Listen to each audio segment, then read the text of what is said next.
Good evening. Good evening, everybody. Welcome to the stop number 3.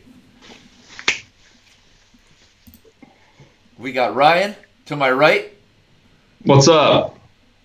Double E in the middle, Sup? and I'm on the side. Guess what? Andre? Guess what Sweet Beaver calls me? He said they sold out of Kinky Swinkies. Last Kinky night? Swinkies. No, well, I don't think they can. They have so many. Oh, Yeah, no, he calls me Colonel, the Colonel, because all I eat is chicken. ah. Colonel Sanders. I get the reference. Hey, Eric, you're a major delay, so I might have to call both you guys back. Fair? He's good on my end, just so you know. Yeah, Ryan, you're good. We Okay. always got issues with Eric and his 5G. I think basically Ryan said I'm good on his end. Yeah, so it might be yours. So, Travis, you are the originator of the stream for the 50th time. Okay, guys, so as I'm talking, 20 seconds later, in the comments below, let me know. Can we all say, let's all say Finesse Plastics on the count of 3. 1, 2, 3.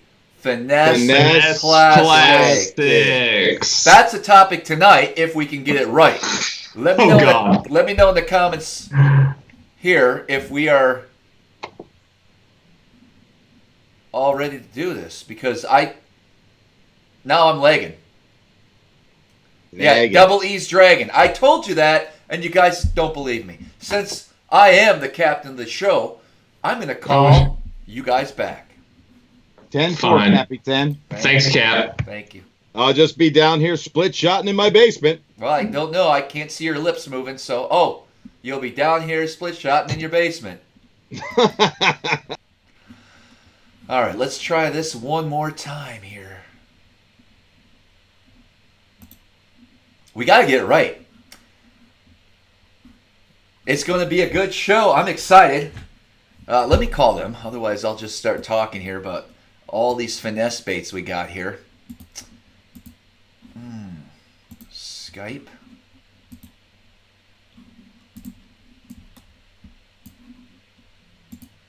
Here we go. Let's try this again.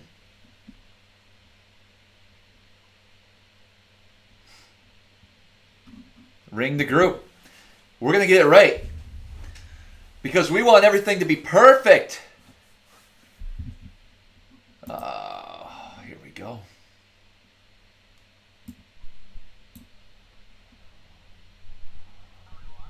Yes, yes. Let's turn down your guys' audio, and I'll bring you guys on board. There's Eric. There's Ryan. We're all together. This works. It sounds beautiful. way better. Just a better line coming in. Yes. Travis isn't frozen anymore. It's good stuff. John says the host should be in control. That's kind of what I thought. Oh, God. Thank you for asserting your dominance, Travis. So I got a notebook. First of all, Ryan, thank you for having me spend $350 at Taco Warehouse earlier today. Wow. Holy crap. Holy. The donations come in, and they go out the door. And then more money goes out the door. So I got my Kinkies and my Easy EJ, whatever they're called, and all that stuff. Steak, Jerkies. Jerkies. Did you find any memes last night? Did you see my memes? No, but no, I can't even bring it up because we're not supposed to talk about stuff. A lot of stuff going on in the world, guys. Stay informed, stay on top. Don't listen to mainstream media. Let's get into finesse fishing, Eric. Oh, get it down. Go. All right. Did you see the new Gajo baits? No. Spirit Shad?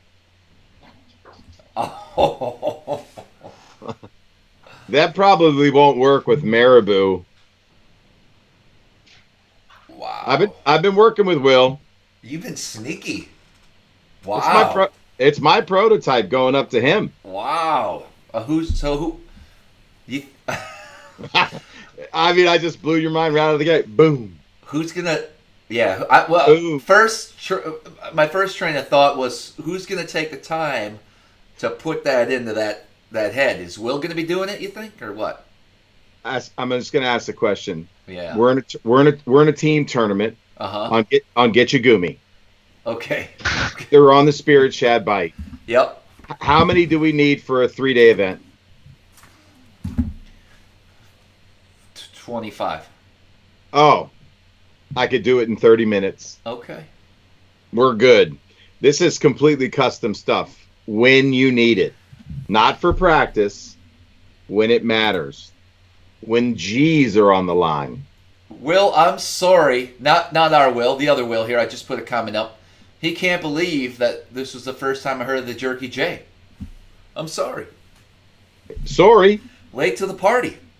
Sorry. Listen, we lost Ryan, so I'm just going to take him off the screen. He's probably... John. That's beautiful.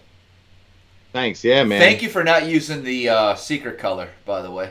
No, I would never do that. Would never do that. This is a stock color people can buy from Gajo Baits, and I can show people how to do this at home. But that's for another show. Yes. Because we're not making lures tonight. No, we're not. Love to We're throw here. some of these lures, though. This is Yo, you got them. Yeah. They arrived. Dude, It took me 10 minutes to unpackage them, but... Well, I didn't want the skirts to get Jeez. like smashed. You know what I mean? I knew you were going to say something about that, so I wrapped them extra good. No, I really didn't want the skirts to get kinked up because I hate. So I want to stick them in straight like you get them in a jackhammer, package. Yeah.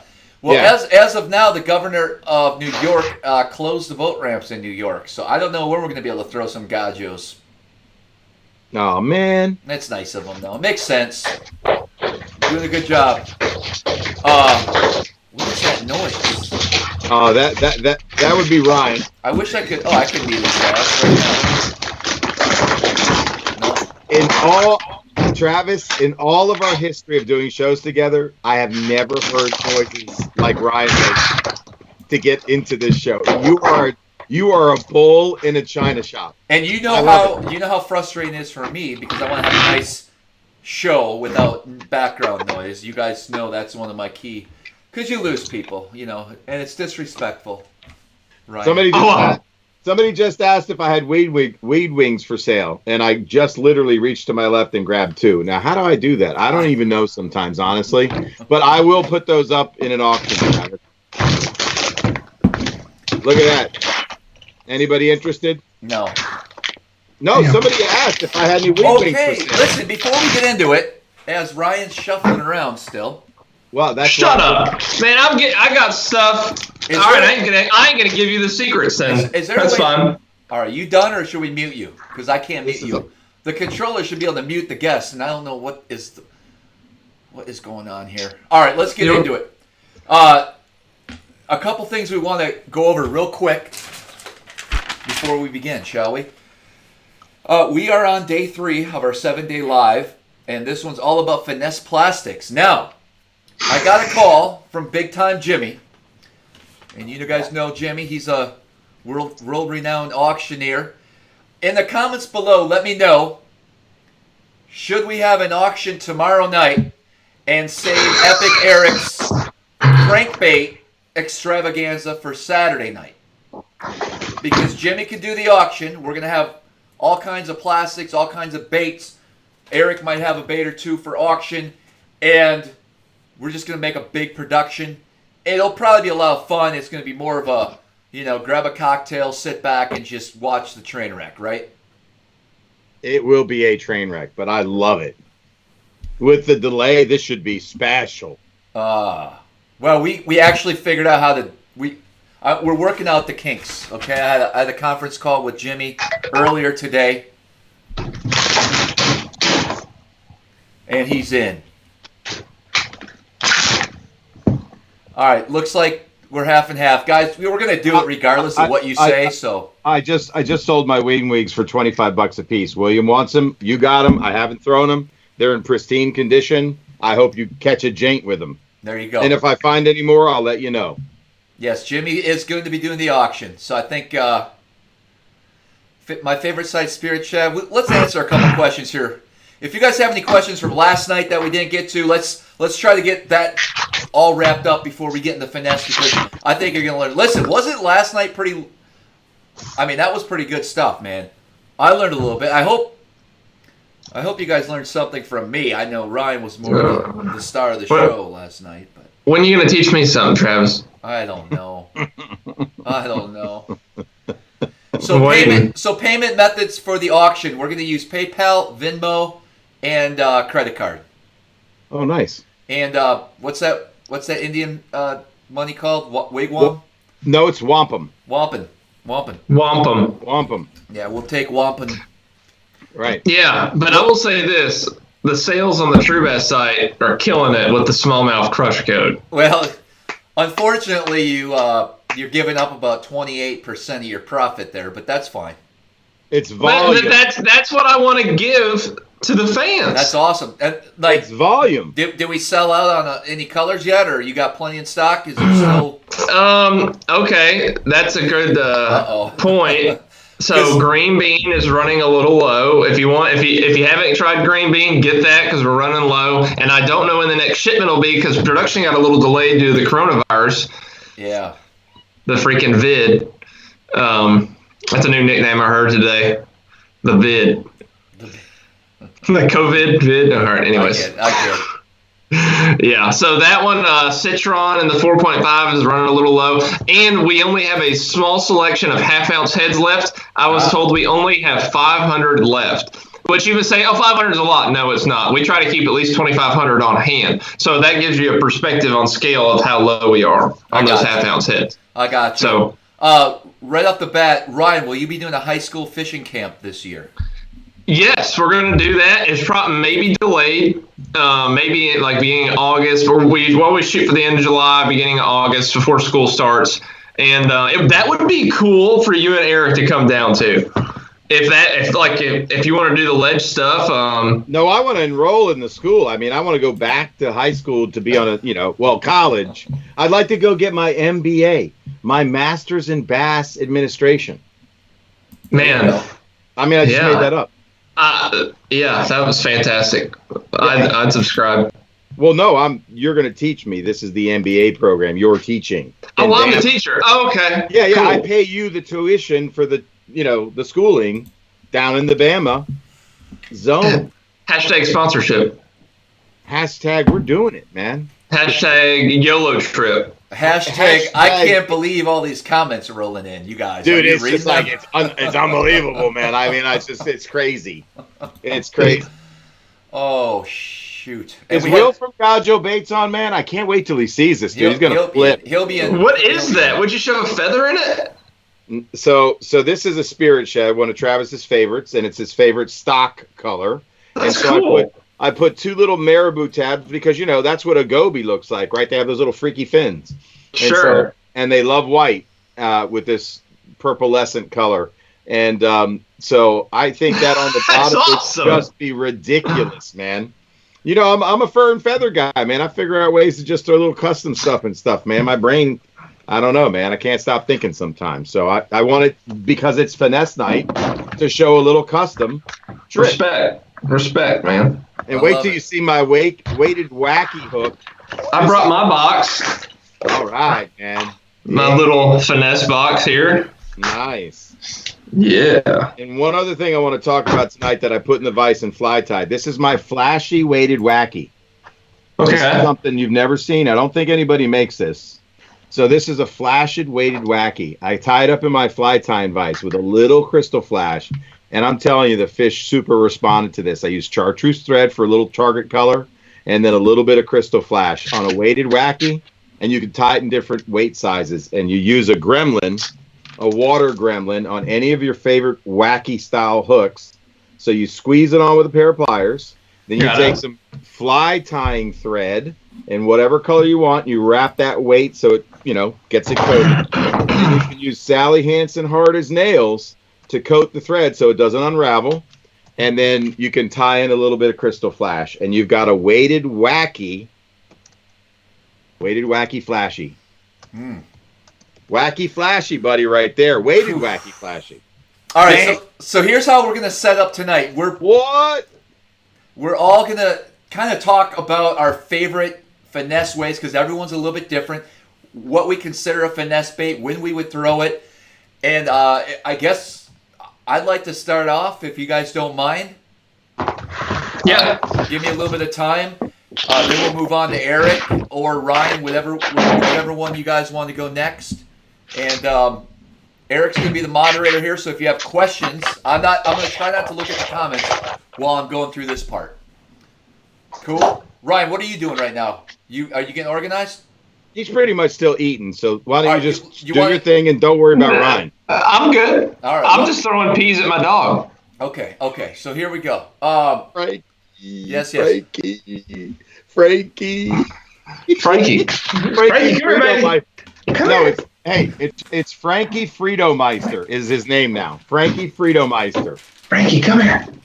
She's scared. She don't want to come on TV. Look, she's just hugging me. Oh. All right, Travis, go ahead, man. You got the con, baby. You got the floor, baby. Teach us. All right, here we go. Man. Show us something, man. Well, when we talk finesse, there's a lot of different reasons why I throw finesse. And a lot of people think, when you think finesse, you think either the conditions are tough, maybe you're fishing around a crowded area, the fish are pressured, maybe it's weather driven. I fish finesse regardless. You know what I mean? Yeah, you're pretty much a finesse fisher. We might be on the hottest bite going on in the lake. It's a private pond, and I'm going to be throwing a finesse bait probably because I enjoy it. I feel very comfortable with a spinning rod in my hand. That goes back to my walleye days, I believe. You know, I grew up with a spinning rod for the most part, and I feel like I fish at the highest confidence level when I have a spinning rod in my hand. So that's why I do it. And so if we break down some of the different baits that I like to use most of the time, and I'm not going to spend a lot of time on the Ned rig because you guys know all about the Ned rig, but I do want to just kind of maybe touch base on a few tips and tricks, if you will. One being, we done shuffling, Ryan? What? Yeah, there's a lot of background noise, bro. Like yeah, you're good. Every time you move stuff around, we hear it. It's big time. It's bad. It's in my ears. It's in my brain. Dear God, I touched a paper frickin' plate. Jesus. I know, and you'll learn as you become more. If you do this more often, and you're a guest on other people's shows, you gotta not make any noise. Like I have to I can't even hit my desk because they'll hear that, and I bump it a lot. Okay. I have been known to be a bull in a china shop. I'm not gonna lie. So you kind of hit the nail on the head here. I'll be better. I'm sorry. Damn. This is Will from Gajo Baits. When he saw what I customized, he goes, "I am a bait god. I will make it so." That's right. Funny. Okay. I love Will. There we go.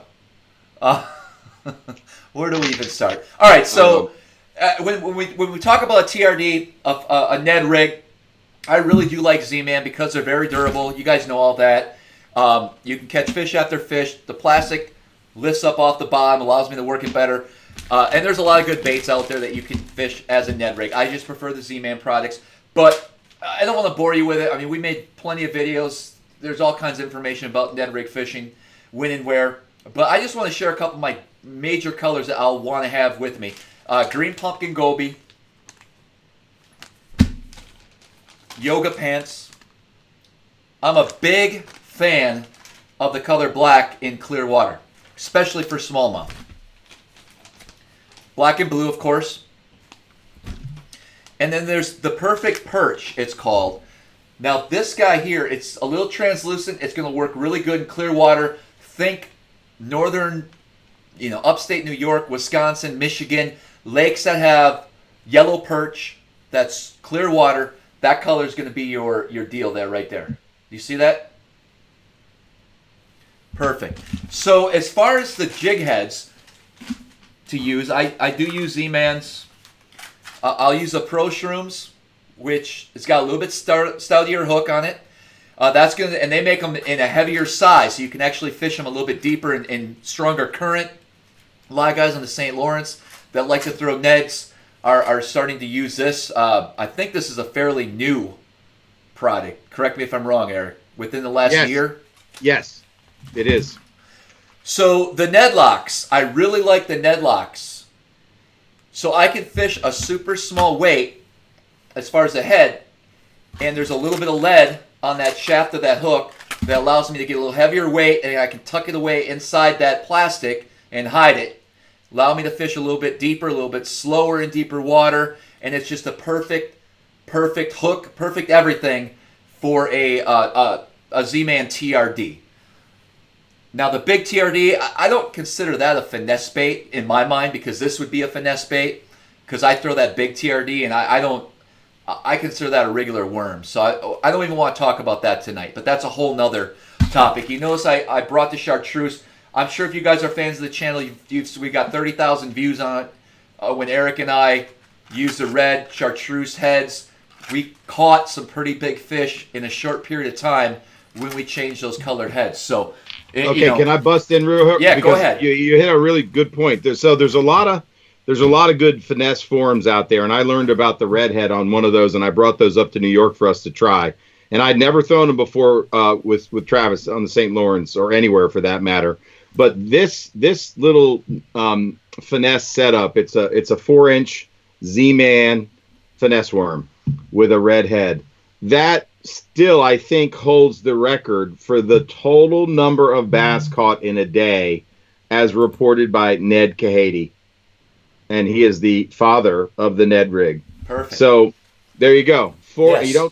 You don't see this much, guys. 4-inch finesse worm on a red Z-Man head. Gopher Tackle made the shroom head way before Z-Man was in the game. Mm-hmm. That's probably the original Ned head.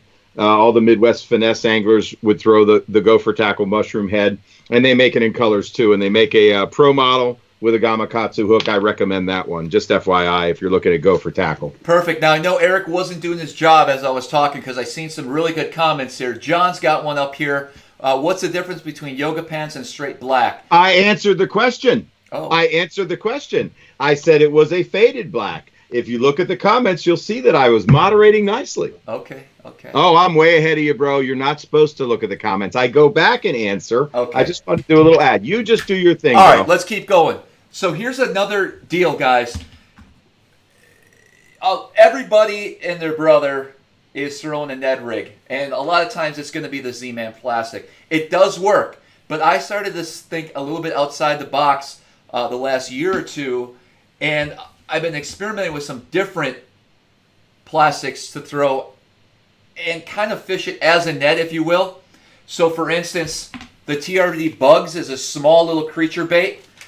This is a neat little bait that you can actually use those same hooks, those same heads that you would on a Ned rig, but instead of a 3-inch little stick bait, you're going to put a little tiny creature bait, fish it the same way. It's just, you're doing the same thing. You're trying to show a soft, more smaller presentation, if you will, maybe to a finicky fish. But if you're in a situation, let's say the Susquehanna River, where you got 20, 30 boats out every weekend throwing the same Ned rigs at these fish, you're going to want to start experimenting a little bit and using some different plastics, whether that be a 3-inch Cinco, whether that be one of these TRD tubes.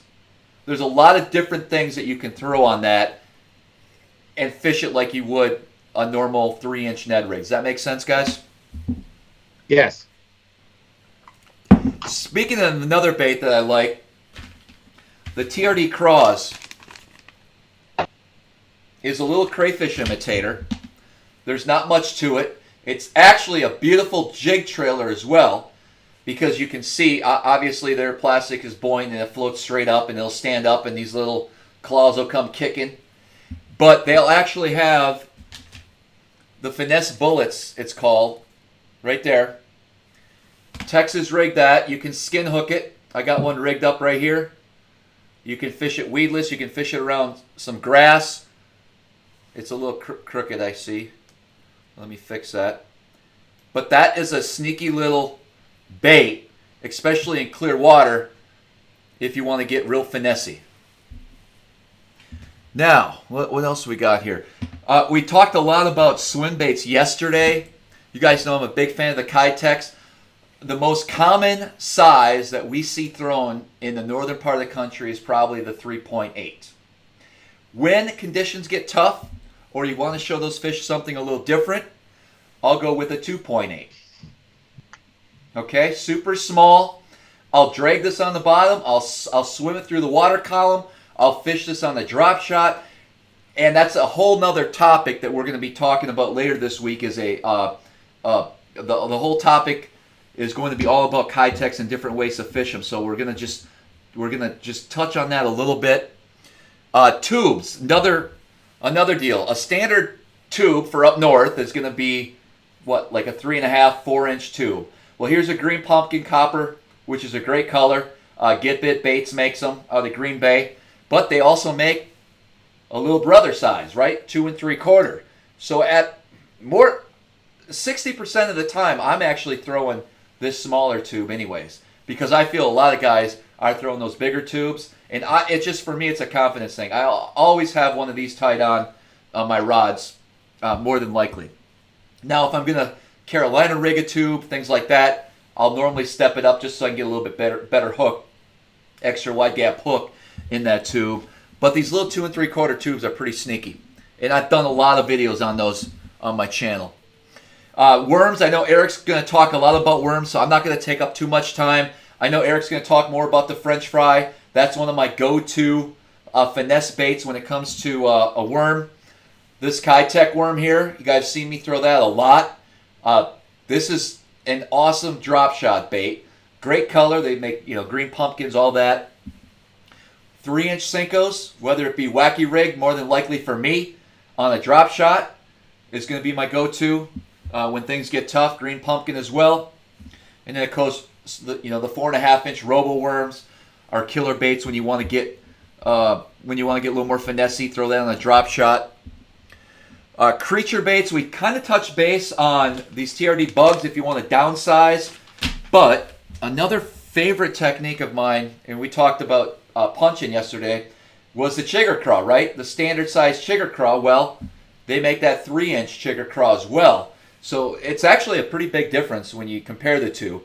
And you can put this on a real light football head, a pivot head, and you can kind of just crawl that over the bottom, especially for smallmouth. That's going to be a really, just switching things up, downsizing, if you will, especially in those pressured conditions. And then last but not least, we got to talk about some of the Kitech jigs, the finesse jigs. But what I put on the back of those finesse jigs, I really like a spider grub. So Kitech makes these super small little spiders, they're called, in 2-inch, as well as a 3-inch size.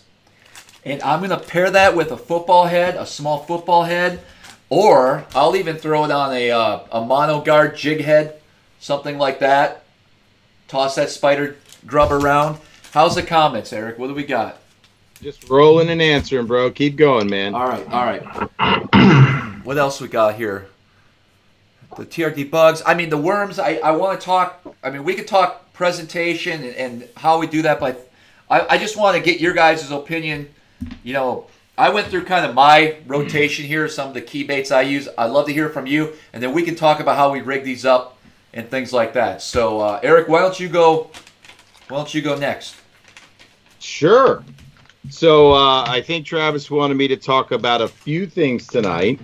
And the first was the old split shot rig. So how many people have thrown a split shot rig? Sound off. My favorite bait for the split shot rig, if you want to just carry one pack of zooms, and this zoom that I'm about to show you, Travis already did, but it's a super versatile bait, and I'm going to tell you multiple ways to fish this thing. So I'll either throw the zoom centipede. Green pumpkin is my go-to. I'm either going to dip the tail or mark the tail with a marker, and a little bit of orange, chartreuse, or red. Red's a sleeper color on the tail, so there's your zoom, green pumpkin, centipede.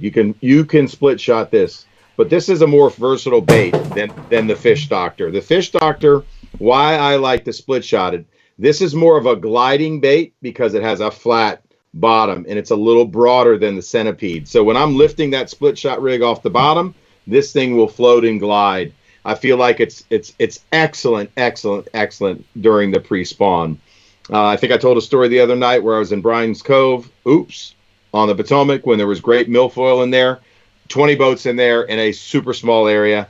I was split shotting. It was a green pumpkin fish doctor, by the way. If the water's really clear, I'll go to watermelon seed or watermelon red. Those are the only 3 colors I think you need. I'm throwing a gremlin round split shot. I do not like the tails on my split shot. If anybody knows a source, and I have been looking for it for a long time, for not lead split shot, but tin. So the real guys that are split shotters would pour their own round split shots, and they would pour a higher content of tin. And why would they want to do that? When you're pulling the split shot rig through rock, lead is soft and it tends to grab and wedge into the rocks. Tin is hard and it resists snagging. So if anybody's got a source for it, let me know. I'm still looking for one. I've never found one. What's my setup? I'm using anything that I would throw a shaky head on. You could throw a split shot rig on, like a 7'1" to 7'3" rod. Certainly medium action. I don't need a medium heavy for this. I'm throwing 10-pound braid to 8 or 10-pound fluoro. You can heavy up to 12 if you're in thicker grass. I don't think it's going to impede the action too much, but a deadly bait for pre-spawn and locating fish in lighter grass. I might throw it on the edge. I'm not trying to throw it into heavy cover. This is not built for that. Certainly on any rocky points, secondary points leading into spawning pockets, this is a great bait. It is sneaky. Sneaky. So let's go back to the French fry, because many ways to fish the French fry. You can, believe it or not, you can wacky rig this thing. You can drop shot this thing. I fished the Ike Foundation tournament with Mike Powers. Mike, I don't know if you're on tonight, but he can testify. I double dipped the tail. I dipped it in what's the one dye that everybody uses? Spike it. Thank you. Spike it. And what's the other one that you got to open the jar? JJ's Magic. JJ's Magic. So I did a double dip, and that orange glowed. And on the Delaware River that day, we fished with Greg DePalma. He was drop shotting a roboworm. I was drop shotting this. Every single fish we weighed in came on that. That caught all 5 fish that we weighed in. We came in third. We had a shot to win the tournament. Crazy. So this bait can be drop shotted. It can be Texas rigged and as light as you can get away with. Anywhere from a 16th to 3/16. Guys, if you've never thrown a centipede into brush on a 3/32 gremlin bull shot weight, how many people know about the water gremlin bull shot? It's very simple. You could just add it right on there, man. You clip it and you just, push it onto your line. You don't need a bobber stop. It's just down and dirty quick. That little jammer right there on pressured fish, it's like a centipede, but a whole lot smaller. It's just such a snack size bait. The power of this worm, Texas rigged, wacky rigged, drop shot, jig headed. You could even frickin' inchy wacky it with a weighted jig head. And this is one of my favorite spots. This is the Demiki Kaiser head. And this is my favorite color. It's got like that black with that gold prism eye. It just gives them a target. I don't know why tidal fish and frankly lake fish love it. They make it in different colors. I've tried them all. I always go back to that black gold. They sell it in different weights. I go as light as I can. I don't know if anybody knows Inchy Wacky. It was developed in Japan. And what's Inchy Wacky, if you watch Shin Fukai, so Shin, he is not shaking his rod when he's moving his Inchy Wacky up. He's pulling the worm up, whatever he's doing it with, whether it's a Senko, a French fry, whatever plastic you like to wacky with, weighted wacky, Inchy Wacky. But when the bait is floating down, he's shaking his rod tip so that bait, when it's going down, is actually, and he's constantly shaking it. And once it hits the bottom, he'll move it back up and then shake it on the way down. It's a different rhythm than I was used to. And I watched Shin do it. And I've scored big pre-spawn when fish are on riprap. They're getting ready to go into spawning areas. It's a great finesse technique. Nico rig. And I'm going to give everybody a lure hack tonight. Look, you can buy the mushroom Nico heads, right? Or the half moon from VMC. This is a great product. It stays in. It's dynamite. It's worth the money. But if you've got a bunch of jig heads because you're used to crappie fish or shad fish or white perch fish or whatever you did with them, just use yourself a ball head jig. You cut the hook off. It's a lot cheaper than the half moon heads. and you can just a little drop of super glue, and that joker will stand there all day. Plus, it's got a little color on it. Pretty cool. So I love Nico rigging. We did a little show on that, Travis, where we threw the finesse worm, Nico worm, and trick worm, right? Yes. Yeah, and I scored pretty good on the Nico rig, and I was throwing the VMC, by the way. You did fairly well. Yeah, you made me put it down. I caught 3 right in a row, and then you're like, you gotta throw something else.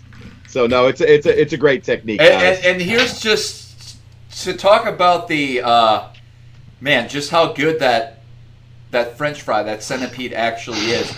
If you put that on a drop shot in a fish tank like I've done here in the garage just to take a look at the action, there's no action. That's how stupid it is. Yeah. It doesn't do shit but catch fish. But that's finesse. It's when the fish are inactive, right, or they're pressured, I think less action is more. And that's the whole concept of finesse, right? You can fish power finesse. Power drop shot is a good technique to talk about. But true finesse is when they're inactive. Dead sticking is a great, you got to be disciplined to do it. Right. But it'll save your butt, right, in pressured water. So another lure, a 4-inch Yamamoto grub. 3-inch, sorry. I mean, it doesn't get much finessier than that. 3/16 ounce Gamakatsu ball head jig. This is my favorite little round head jig. I know, Travis, what was the one that had the screw lock that we used up in New York? That was the Real Shots exclusive screw lock. Yeah, that's dynamite. That will save your butt a lot of money. Yeah, I have that rigged up on my Kitech. You can't pull it off. I think I caught 8 fish on the one that you gave me. Mm-hmm. Yeah, that set a record that day. Yep. Hey, is anybody answering the questions? I'm going through it. I am. Okay, I've been typing and replying. Okay, cool, man. Cool. Here's another little sneaky bait that I really, really like when things get tough. Everybody's heard of the Pit Boss, but I like the Pit Boss Junior. And I'll throw that thing and I'll dye the tail. I love this color. It's like a Texas. It's got like a brownish and green pumpkin back. So I like the laminate colors. I always gravitate towards them because I think in nature nothing's solid, like the Magic Carl swirl that Ryan talked about last night.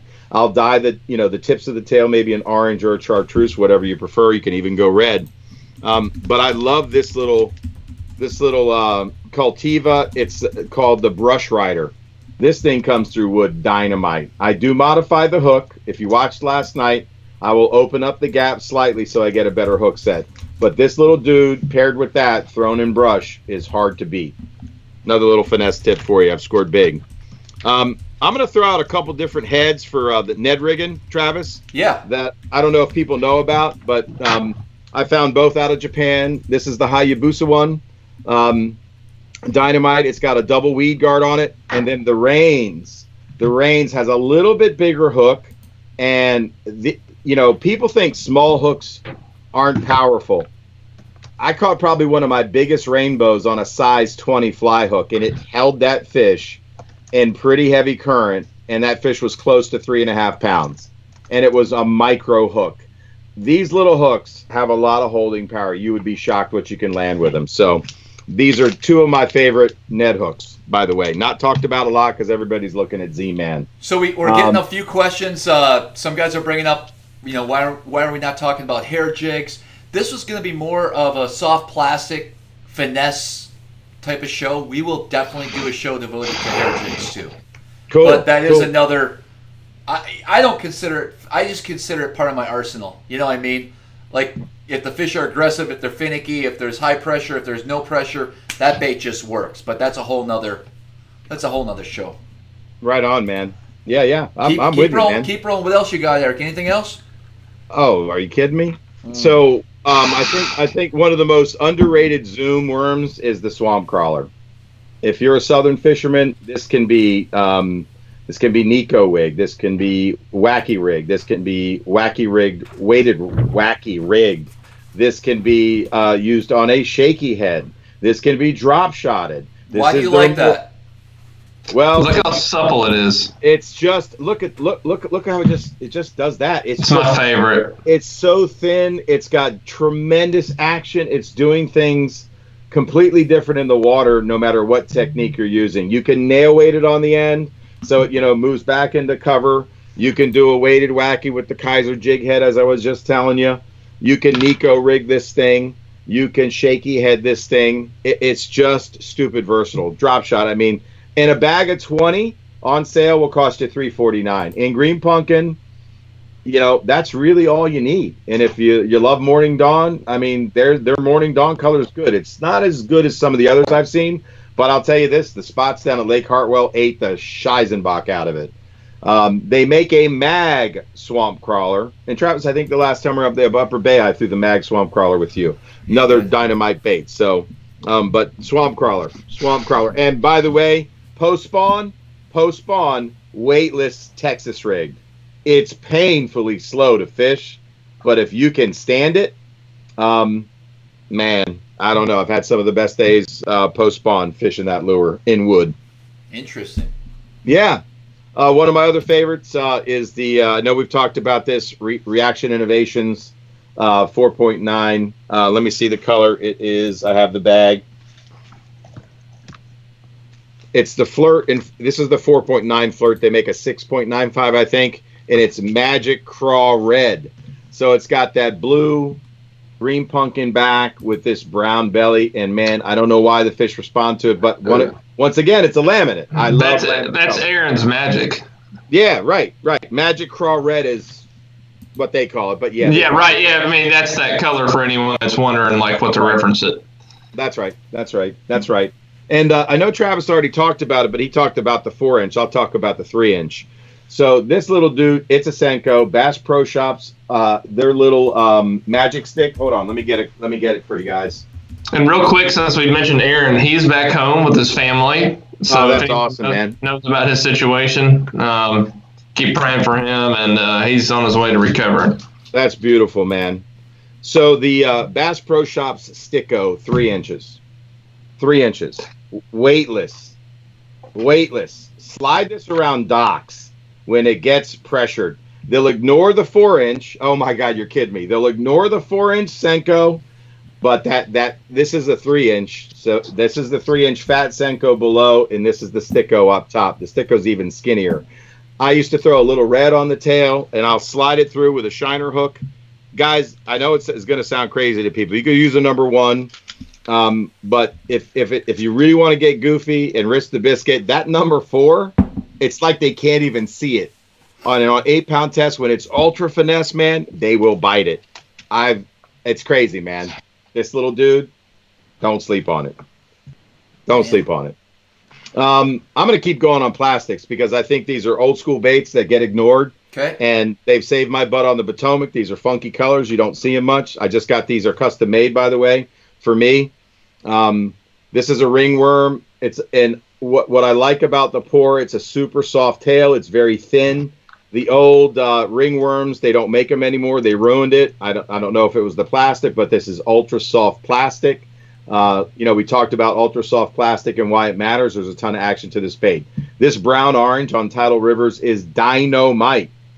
And this color is probably one of my favorites. This is black grape with a pearl blue tail. On Tidal Systems, that thing is money. This is based on the old Berkeley pulse worm. Mm-hmm. Who remembers the old Berkeley pulse worm? So it's a ringworm. It has rings.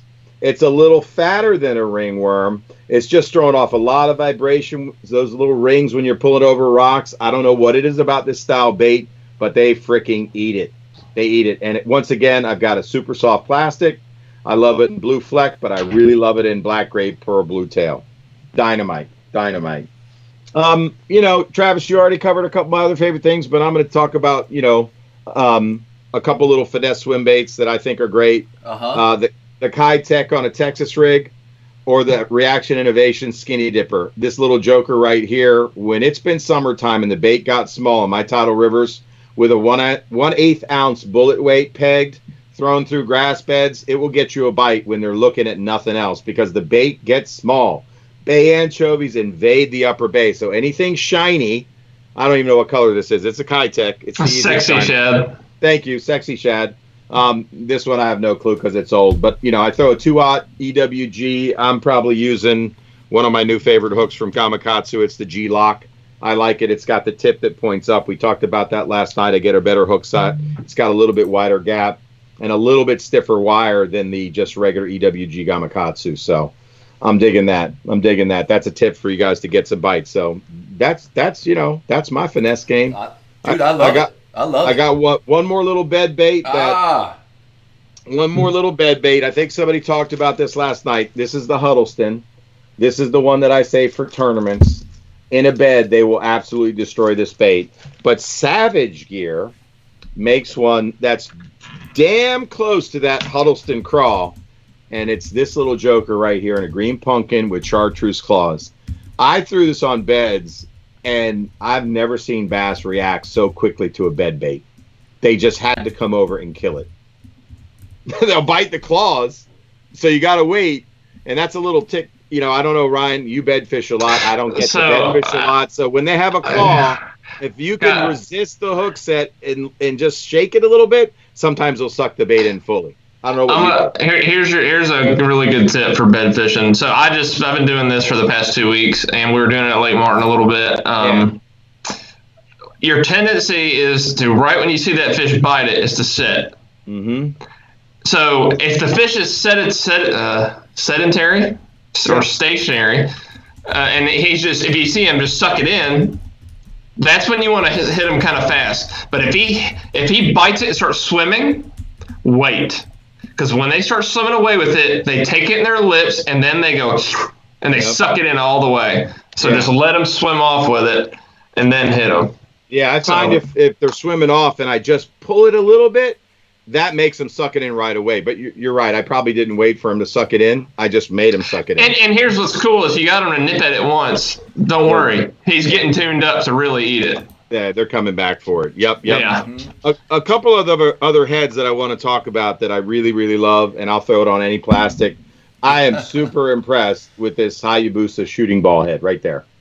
Hey, real quick. That is a bad Mama Jamma football-style head, stout little hook. I can set the hook on a spinning rod, so I can skip stuff where I can't with the bait caster because I'm generally in the back of the boat and I don't have the room to do it if I'm team fishing. So. Now, Eric, when somebody says when you're bed fishing to set the hook, do you set the hook or do you wait till you actually? I'm just wondering. Well, there's a little video about that, and I got all sore at Travis because he's like, he's got it. Then I was like, whoa, and he didn't have it. Oh, jeez. That was pretty funny, actually. So I think I covered my top stuff, man. I mean, I got a few more baits, but let's keep rolling. Let's give Ryan.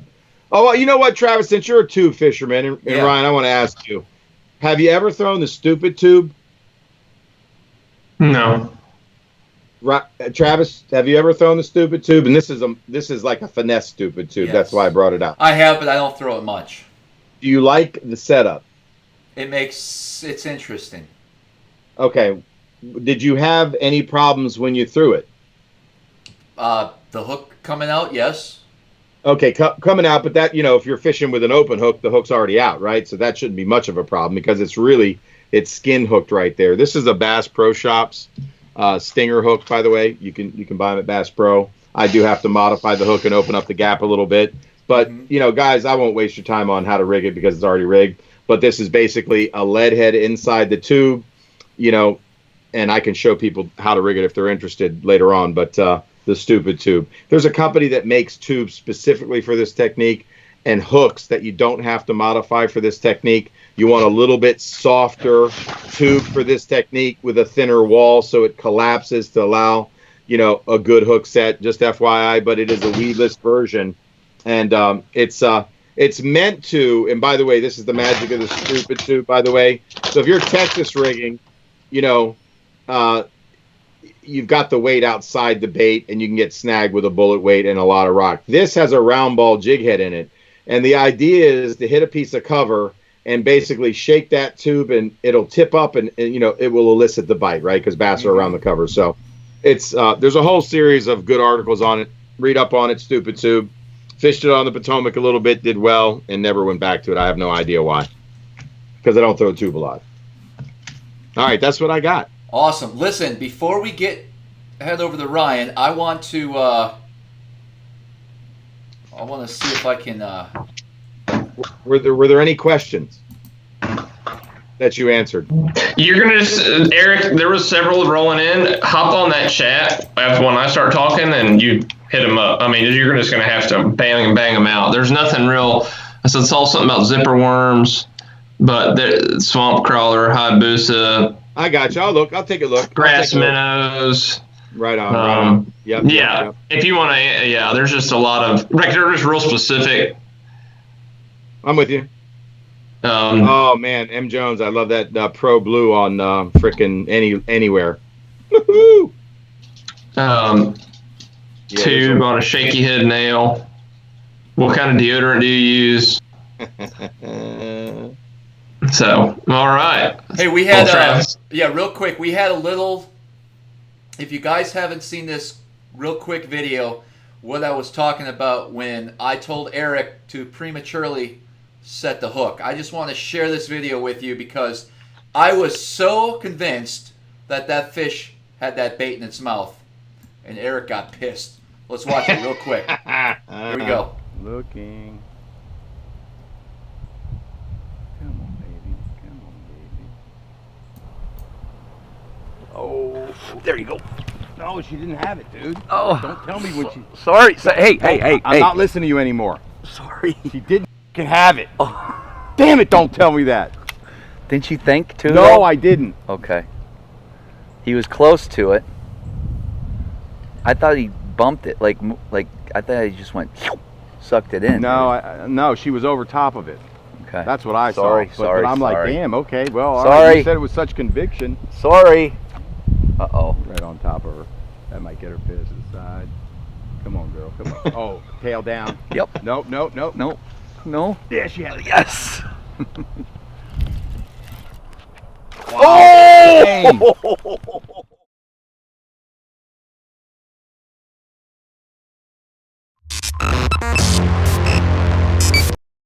Looking.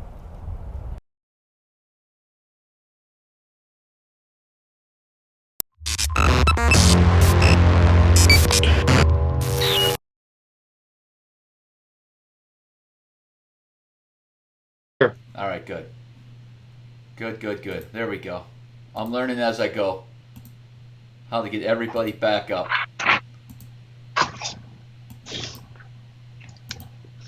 Well, we got Ryan chewing. Well, you're full screen, Ryan. What do you got, Brohim? I'm full screen. You are. Oh, on accident. On accident. I hit the wrong button. Now I don't know what to do. So. Well, it's probably a good thing because I got some goodies. Good. So one of my favorites, it's a new favorite. This one's actually been chewed on. It's a Ned Bomb. Ooh, baby. And this thing is a killer for spotted bass and anything, just getting bit. That's a really good one for a Ned head. They make a morning dawn color in it. And I apply a lot of these techniques to ledge fishing. When I'm up shallow on my lakes, I rarely use these techniques because if you're doing them, you're just going to get beat. That's the plain and simple. And I think that's why a lot of northern guys, when they come to southern lakes, they struggle. That's all great and dandy and all, but our extent to finesse fishing to get a bite is you just put a more powerful drop shot on, 10 to 12 pound line, and you're throwing it around chunk rock and stuff like that. Stuff where, we'll say bridges. That's a real easy example. But I use the finesse game as a game changer when you have groups of fish, at least down here, from my experience. And I'm just going to kind of go over a few mods that I like to do. And I am a fanboy reaction, but I will say this. I didn't have a sponsorship for soft plastics for the majority of my career until last year because all I wanted was this sponsorship. And for good reason. So one of my favorite baits is the pocket rocket. And not a lot of people know that the pocket rocket comes in a 4.5 inch version. What? Right. So the 4.5 inch version, amazing on a shaky head. So we're catching a ton of fish, like the spawning spotted bass in the Coosa River.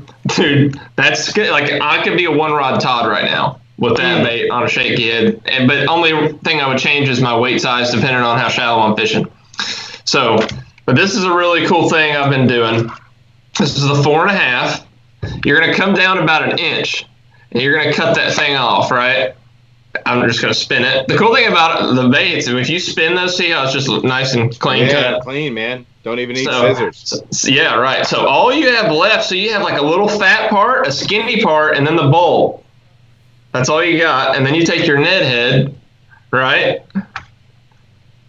And so it has a line on the bait. I'm OCD as heck. You either want to go straight down the line or have the line going horizontal. That's just because of my OCD-ness. Straight down the line, bro. I'm not going straight. I'm going actually split. But in the end, it's circular bait. It doesn't matter. It doesn't matter. Okay.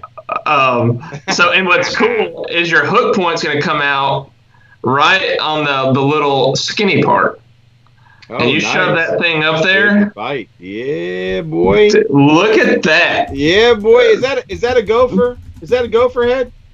No, so this is a custom head from Guntersville Tackle Outdoors. If you're local, dude, these things come in like a 25 pack. So these are the ones I use. It's got an awesome hook in it, a really nice head. See how flush it is on there, dude. Yeah, and that's a huge thing that people overlook. You want synchronicity and flood and just smoothness from your bait. And I believe this from swim baits to finesse baits. I think this matters. And so now, but here's what another cool. I'm going to do the same. Look at that big head. They make a big version of this. Hey, what weight was that other one? 1/8 ounce? I just want to know. I think this one is an 1/8. Yes, this one is an 1/8. I have a smaller. It's a 3/32 it's a 3/32. So in comparison, this is the 5.5. So down here, this is still considered finesse. Right. So I'm going to do the same thing, but finesse comes in when you rig it this way. For me, anyways. I'm going to go do the same thing, but I'm going to come down a little bit more. I'm going to take about 1.5 inches, just a little bit more. Spin it, and then so I got a bulked up version of this Power Ned. And so this is what I was telling you. This is that color tramp stamp, black and blue on one side, green pumpkin on the other. Sure. Yeah, boy. My go-to is black and blue, hook dagger up. But if water's clear, I'm going to go green pumpkin up. We'll go green pumpkin up for this time just to be a little different.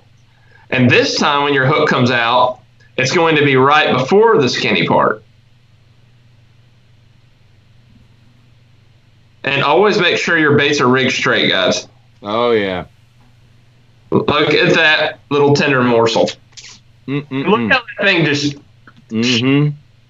deadly. So these are my two favorite. This has been a sleeper. I've never actually even shown clients this. Like I just do this in tournaments. Oh shit! And freaking ledge tournaments. Notice how he writes down what you do. I got my pen. What was that bait called again? Called a pocket rocket. Okay. So look how these tails hang, guys. Yeah. Isn't that super down there? Dude, I don't move it. That tail's just down there doing. Yeah, right. And that's all I do. Is I let it sit there in the current, and it just goes, dong. They bite it. Okay, and now I'm going to kind of go over. It's so funny. I got almost upset. I was like, dang it, Eric. You talked about the Bass Pro and the Sticko, the baby Sticko. I know, man.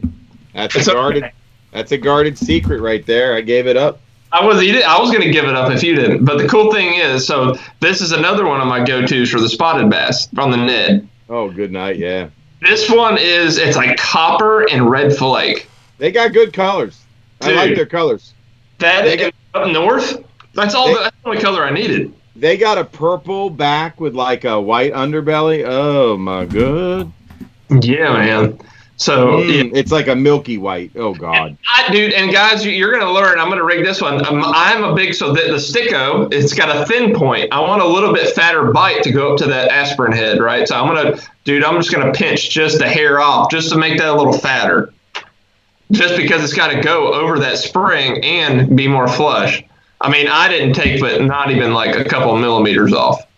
We'll rig that one up. Oh, my God. I forgot one of the things that I used to throw all the time on the Potomac. I got to talk about it.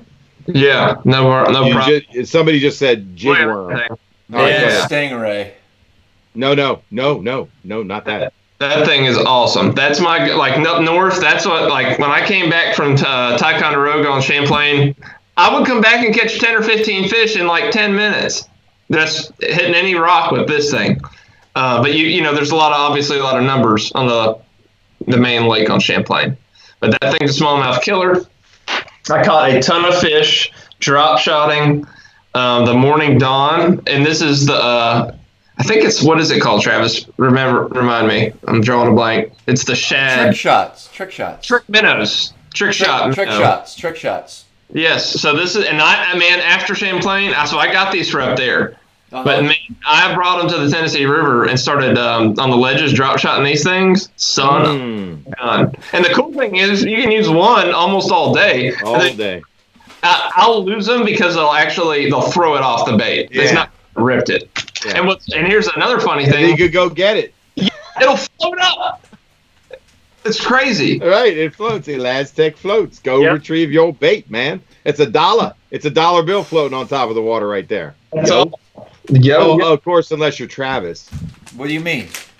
I don't know. What do I mean? I don't know. I'm going to go over my favorite colors. My all-time favorite colors, whether it's like Ned or the minnows, the drop shot, it's going to be the deal.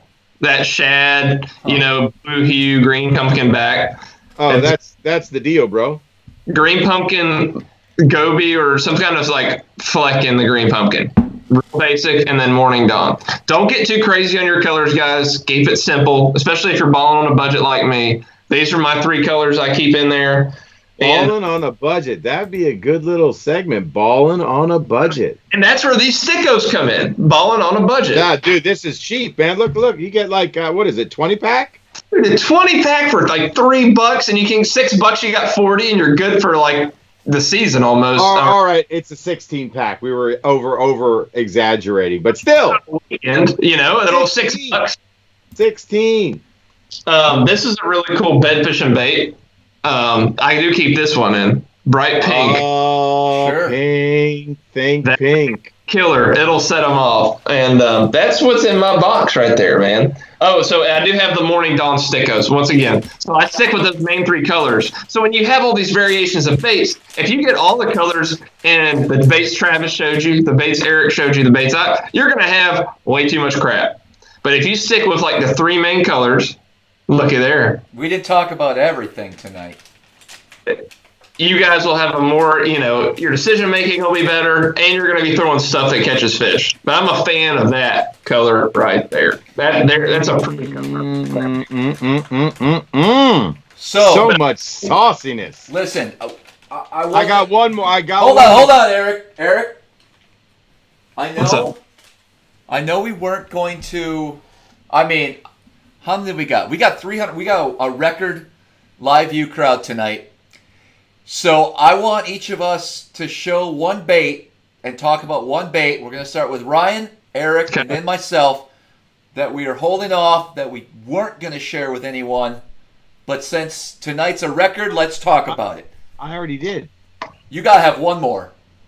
All right, I'll throw one in that I A good one, though. A good one. Dude, they're all fucking good. I'm going deep. Every single one of these is Ryan, you got the full screen. You're up. Okay.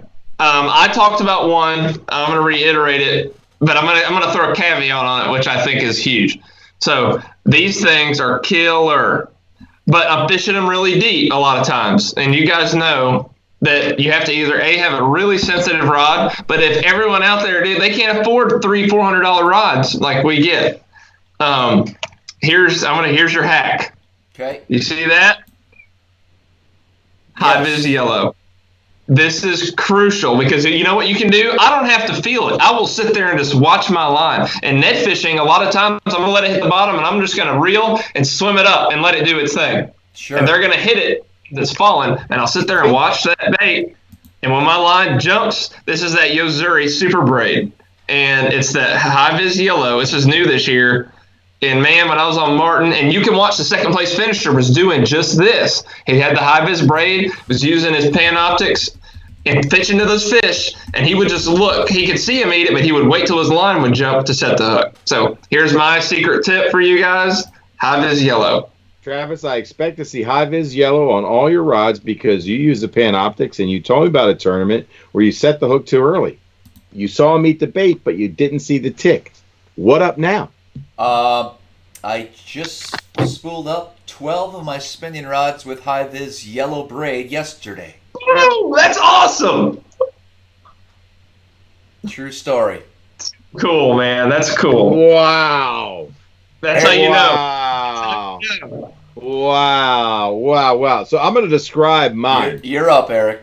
So for years and years and years and years, I threw an Oldham's screw lock weedless jig head in an 1/8 ounce or 3/16. I might step it up to a quarter on a spinning rod with a Berkeley Finesse blue fleck power worm and wore the fish out everywhere I threw it. They ate it with abandon. Pressured fish, summer, very, very, very skinny, slick bait. I don't know. The color A, B, small profile. It's a 4-inch. It's skinnier than the ringworm, dude. Yep. You know the worm I'm talking about. Mm-hmm. Blue fleck, 1/8 ounce, light as you can get away with. I could go behind people on docks throwing a jig. If the fish weren't active or feeling pressure, that was my go-to. Constantly catch them. Gotcha. There you go. Nice. And if you Love like it. green pumpkin, throw it in green pumpkin. Love it. Absolutely. Love it. You guys ready? I'm ready, baby. What is that? Yeah, what is that? It's a What is Z-Man, that? like Z-Man It's a sand crab? flea. Yes. Yeah, it's a sand flea. There you go. Tip Dude, of the day. that's cool. But we're not That's going to all talk you're about saying? it. We're not That's talking all about I'm it? saying. Okay. Oh, yeah, real quick. I was so excited about rigging them. My favorite color for this is Dirty Wizard. Dirty Dirty Wizard. I gotta Don't you write love that down. the names? It's crazy. Dude, they have some amazing names. And the why Pocket I like Rocket, Dirty Wizard. So you obviously get your magic coral squid. For some reason, they really cute. Hey, Travis, talk to me offline so you don't waste your money on another round of baits, because I want to tell you something, but I'm not going to say it online. Who, me? Yeah, you. About the Pocket Rocket? Yep. Okay. Just use your brain, dude. The Oh, Z-Man Lord. one? The Z-Man big? Don't. Okay. It's the same. Anyways, it's the same. they hue. really they hone in on the pink and purple hues. They're in that deeper water, I think. So I try to throw baits with that in it. Pink and purple hues. Here we go into color theory again, man. Really? We give up everything here. I know, dude. Come on, bro. But the only thing I'm going to say about that That it is floats better? What? That it's more durable? What do you got to say? No, I'm kidding. let's get it. Okay. Well, here's the theory. Gonna be eggs. They eat that 100%. But do you know the advantage of this? It's going to sink faster. And what do we know about rate of fall? Sometimes that is 100% the key to getting your bites. Yes. So I'm going to say you need to try both. Why wouldn't he just throw a heavier jig head to achieve the same thing? So I agree. Depth and So, speed. all right, I'm gonna throw that out there. And I wasn't going to talk about it. So I want you guys to go get, in your little stupid tank, go get a ball head 1/8 ounce jig head. Get a pocket rocket. I don't have a stupid thing, but Travis does. Travis does. I know. Go to the stupid tank. Put wacky rig on a ball head. Yep. And you're gonna watch it fall. And then I want you guys to watch the rate of fall in action versus, on each other. And what the Z-Mans do, whether you have a heavier head or not, the amount of buoyancy, dude, it's crazy. It's like it fights falling. And the Z-Man will actually wiggle on the fall. And when you pull that thing up, watch how much it goes. It'll actually fight the head because it's fighting. It's so buoyant it resists water. That's fascinating. Wow, now you're getting into hydrodynamics again. Oh my God! But you can feel it in your rod tip too, man. So, but that'll Look at my face right now. What's up? What? What happened? Yeah, so that big thing, dude. I mean, that thing is going to have more action. And what do we know? You guys just were like, sometimes they want zero action. Yeah, true. Really need to think. I mean, just figure them out. They're going to want one or the other. Wow. I didn't think we could top last night's show. So basically, Travis, just take all those Z-Mans and fucking throw them in the trash and get those power. So the other day, all I could catch them on was the I'm with you. I'm with you too. I know. Now we got to carry both. Damn it! We're trying to simplify and not have 700 pounds of tackle in the boat. I liked it. To be honest, I liked when they're aggressive. Like, I want to get down to them fast. Yeah. This is the deal for me. And if they wanted it on the bottom, because that thing gets to the bottom, like I said, fast, and it sits down there and it has a different action than even the Z-Man. And, dude, okay, so let's get into the finesse. There's finesse power fishing, which is what I do a lot. Big worms, but finesse. I throw big shaky heads, like a big amped up version of this. And there's worms that we all know do this, and there's worms that do this. Mm-hmm. Yeah. There's 100% days where they want a worm doing this. Yes. That's true. That's For true. sure. And if you put a Z-Man, it's going to do this. That's true. Damn. Very true, man. Very true. Very true. Very true. I think that's the magic of like this power pulse worm. It's not floating up, man, but it's a big broad bait laying on the bottom. I've done better when it's colder, and that's just less active because it's not sitting up like floating plastic, floating in the current like that, right? Absolutely. And that's something you need, guys, when you're bed fishing, you need to play with. Like, man, I'll spend way too long on one fish just when I don't have anything on the line because I just want to learn how they react to different baits. Yeah. Just same thing like you said, sometimes like how they react to one laying flat on their bed versus one that nosing down on their bed. You might get no response, but when it does this, they will go right over and eat it. I'm going to flash this again. Oh, shit. I want somebody to say something. What is it? We can't see it, bro. That's a Zoom kicking chunk. Oh, now Chunk. what would I do with this if I didn't have it on a jig? Oh, Lord. I don't know. Just by itself. Really? No extra salad dressing needing. I'm telling you guys, this is I'm going into the well. I've got two for you tonight. Okay.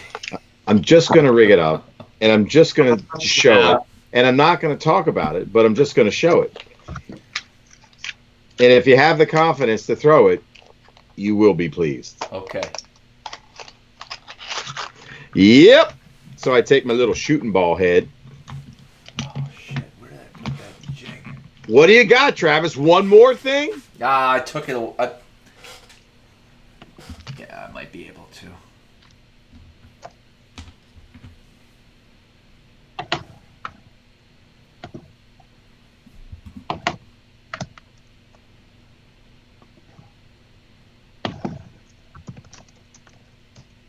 Sorry, guys. I've been responding. They have some specific questions, and I was just responding to them on the chat. But yeah, man. So something else I wanted. Here we go. Here we go. Oh, snap. Dudes, let me just tell you. That little joker right there, no skirting material, no nothing. And you know what's interesting? I've had guys tell me the rattier the jig that they throw gets, when it has like 6 strands of silicone on it, it's kind of like a crankbait with rash marks. It just gets better and better. That little plain Jane joker right there, whatever color you prefer. This is black and blue. Love it. Love it for title. Green pumpkin, just a little bit of dye. Oh, man. You talk about finesse. Now, trim the weed guard, of course, but that's a 3/16 ounce little jig right there, dude. That is plain, and I can't even tell you why. I can't even tell you why. Can't even tell you why. Who cares? It gets bit. That's awesome. Sam, it's his face. That's blasphemy. Hey, real quick, guys. I wanted you were talking, Eric. You were blasting like so much at us, and I was making notes of questions in my head, and stuff I wanted to add too. Yep. Do you play with? I think something that not a lot of guys talk about. You're talking about split shotting beads in Texas rigging. Yes. Do you use it? Yeah. Okay, so and then Carolina rigging as well. So let's talk about and the different types of beads to achieve different noises. 100% glass versus plastic versus brass versus lead versus and then tungsten. Tungsten, yeah. Yes. But who was the guy? Who was the guy, and what was it called, that mastered the technique using a Texas rigged weight, brass he preferred, with a glass bead. Brass and glass with a finesse worm. Paul Elias. Negative. Who can answer that question? And it's called something. And he wrote a book on it. And he still makes baits. He makes a topwater bait that's very famous. He makes soft hand poured baits. I'll show you one. And I have others. Okay. No, this is going to shock you. His name is Don Iovino. He makes the splash it. So it's called doodling. Doodling. Look it up. Brass and glass. Doodling. Steve Hart got it. Yeah, there you go. Don Iovino. Hey, Steve, man, you got to know your shit to know that, right? Hey, listen, real quick. I'll tell you a story. I just want to tell you a story about doodling. You got the full screen. Go ahead. So Potomac River, brass and glass. So I have a brass painted weight. So I probably had either red or black, because those were the two colors I like to use. If I was using a black painted weight in brass, I would have a red bead, and then I might mix in a different color. I've experimented with plastic and experimented with glass. Some people don't like to use glass, because if it chips, it can cut your line. You lose an important fish. But I was using glass. We're talking about a cold front situation. I'm throwing a finesse worm. I'm throwing it on around an island that had concrete sunken. If anybody knows what I'm talking about, I'll just say it. It's the Spoils. And there are two very specific islands in the middle of the Spoils on the Potomac River. Eric? And so you would have chunks. What?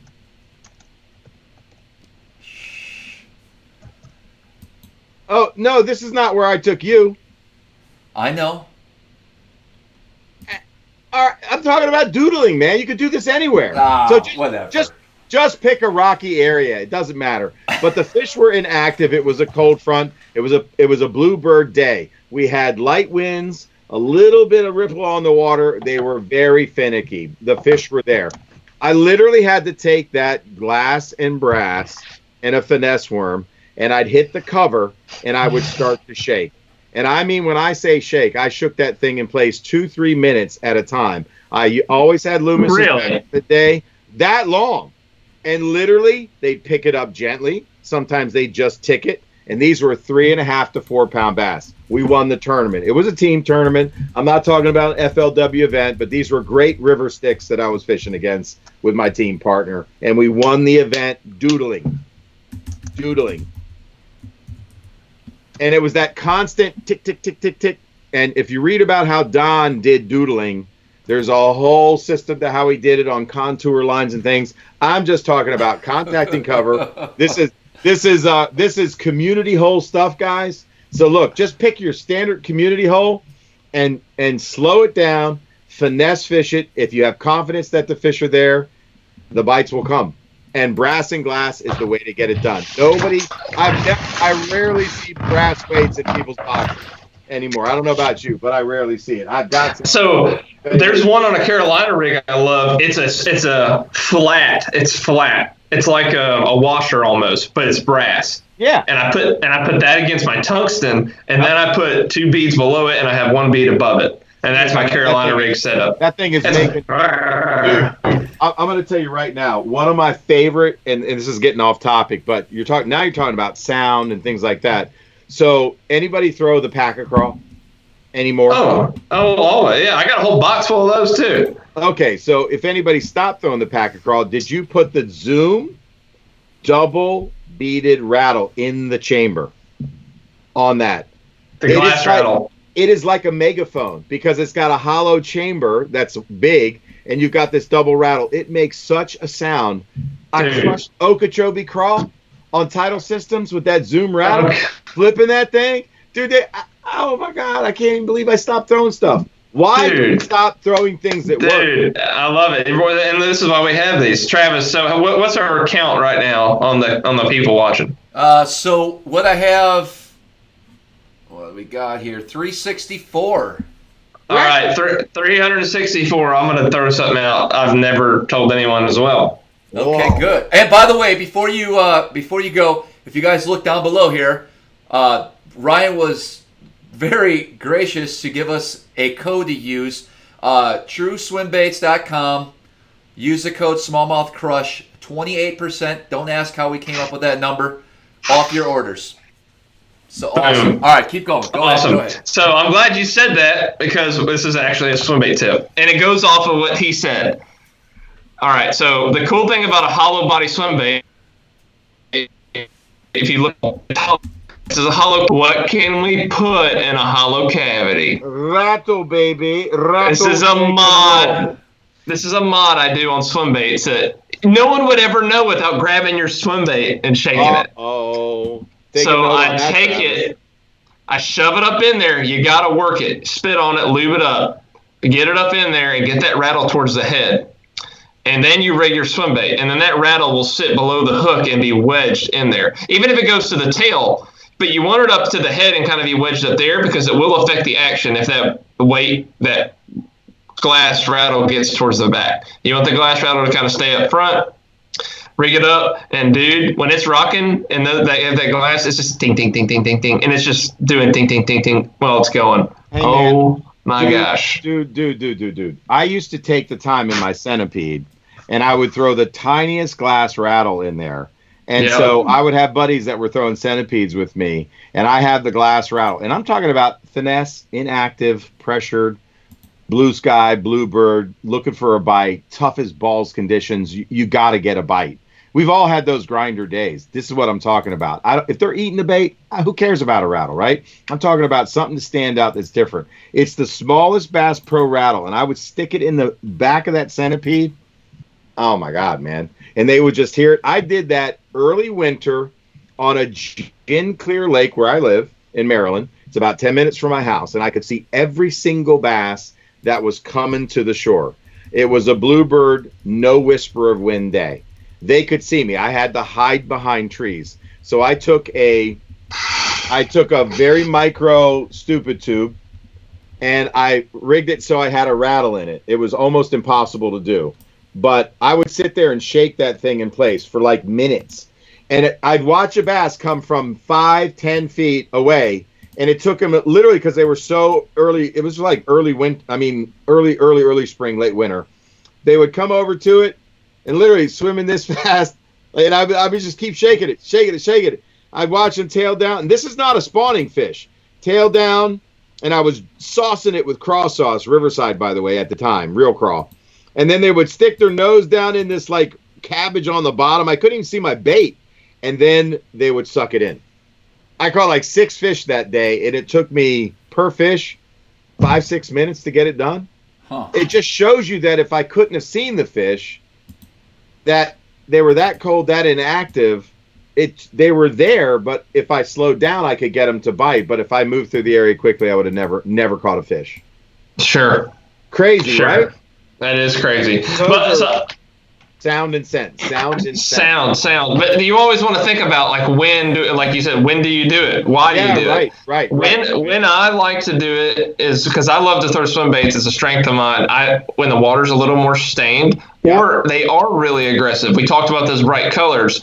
Something to even bring them from farther away. But if it's when you got a little bit of stain, like I'll throw swim baits. I've started throwing them in only a foot of visibility. And that's when I really love that glass rattle. It just makes them, because they're using their other senses when they can't see as good. They got their lateral line. Because that rattle is putting out vibrations as well. What we don't think about, rattles, they feel it. They can feed without their eyes. Well, they have their lateral line, and we forget that, right? So that rattle plays on that vibration even more. Yep, no question about it, man. It's little stuff like that I got away from doing. It's probably because I expanded my range. I was a plastic fisherman early in my life because I was a pond fisherman, right? Sure. Fishing super shallow ponds. There was no need for crankbaits or many of them. Maybe a -1 because these ponds are 3 to 4 foot deep, right? Wasn't a lot of rock. It's a lot of mud, marsh, sand, maybe some lily pads. But, the go-to plastics were original scoundrel cream worms, jelly worms back in the day. Who remembers throwing the old jelly worm with a kink in it? Like making it kinky with a swivel up above and just steady reeling it. That apparently that's still we'll smash them. Does anybody do it? Has anybody thrown this hook? Jeez. I don't know. Tell me if you have, because He's on one now, isn't he, Travis? He is. This is good time for me to get some more ice and take a quick bathroom break. Has anybody All right, we'll keep it going. All right. Has anybody thrown the spin drift hook in a worm straight That's tail? cool. I would like that on a robo worm. That's what I'm talking about. So it's made to have a kink in your worm. The walleye guys do it. This is probably a walleye rig, right? But it's got the swivel built in. I don't know how sturdy the hook is. I can't attest to it.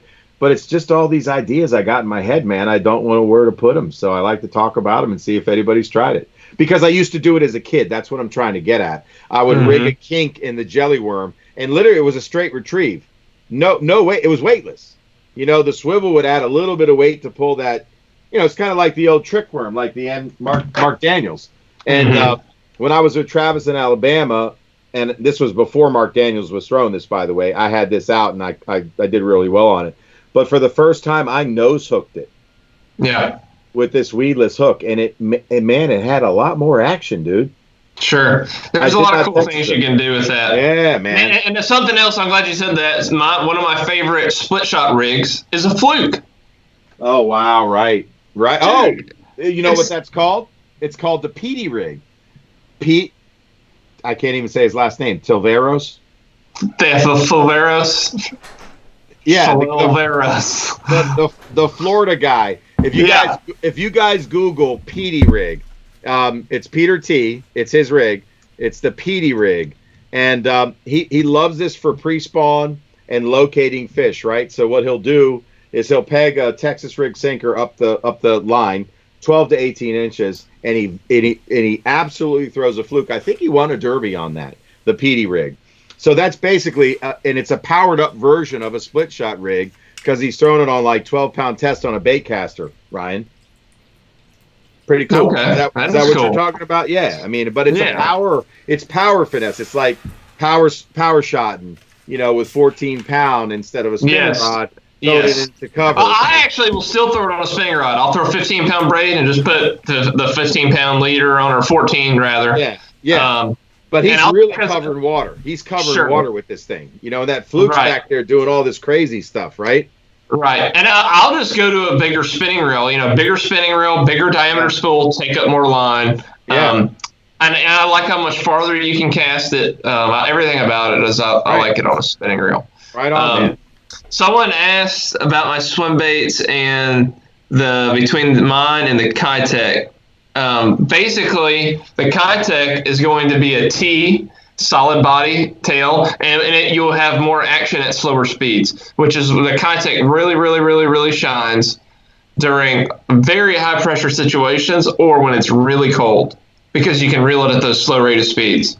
Mine is a really good, 85% of the time when that water is 40, 43 and up, because you're reeling it. But the difference in my swim bait and a lot of other ones, so Kitech, when you're looking at it, it's going to be sitting straight and it's going to be kicking the tail like this, right? Does that make sense? It's kicking. So mine, it's cylindrical. The zoom is tall and skinny. Mine's just like a circle, and it just sit here and rocks like this, and it's really tight. And so it's like a Finesse hollow body swim bait, which is I think is why they're so effective, because the shad, when they're swimming, they're not doing all this stuff, which is what you see from all the other hollow body swim baits. The only other one that was kind of like mine was a Bass Tricks in the glory days, was because they would almost like have a snaking motion, which was really cool. But mine just sit here and they're real tight wiggle. And so this is a big one, but the action's consistent throughout all of them. The only one that's a little different is the Big Head 7.5. That's a totally different body style. It's tight, but I mean, it just got to get one to look at it in the water. But that's the difference in them. And I hope I answered his question. Damn. Whew. All right, so that was a lot of information there. What do you guys think? The comments are coming in. We're trying to get back to everybody. We had do any of it. We so you went got ice. You got ice. Yeah. I answered all your questions. You answered none of mine. Ryan answered none of mine. You guys just had. It reminds me when I coached football, right? So I was the quarterback and backfield coach, right? And so I had line coaches, I had receiver coaches, and basically when we scrimmage, they would just watch the game. They would watch who got the ball and where they ran. I'm like, it's not your job to watch where the ball's going. It's your job to watch the blocking scheme or the receivers. Let's do a teamwork. Come on, guys. Get it together. When a guy's speaking, you got to man the comments. Yes, absolutely. Eric, I mean, my God, saying? Travis, I can't do it all is what I'm saying. John goes, I was wondering where the producer went. I'm just going to blame Travis. I sneak off from time to time. All right, listen, we still have a full crowd in the house. We just awesome. talked about the Finesse swim baits. I want to give you guys a rundown of what's happening here later on the week. Saturday night, Eric takes the floor. What's wrong, Eric? No, I'm just like, whoa. I'm just Eric takes the floor Saturday night, all about crankbaits. So I'm just going to let him explode on whatever he's got going on over there. Tomorrow night, though, Friday. Tomorrow night, Friday? Whoa. What? No, there's some great questions. I'm just trying to be a moderator. Tomorrow night is our live auction. So I'm going to gather everything I've been trying to sell on Bass Boat Central and eBay the last 6 months. And we're going to offer it. And we're not going to, I don't want to price gouge you guys. Like, the dude that spent $90 on that chatterbait was, come on, man. That got a little crazy. I don't want to see shit like that. Well, wait a minute, man. My shit is righteous, bro. It was, but $90, bro. There's no. It was only 60, by the way. Okay. And there's no living rubber chatterbait that I've ever seen. Okay.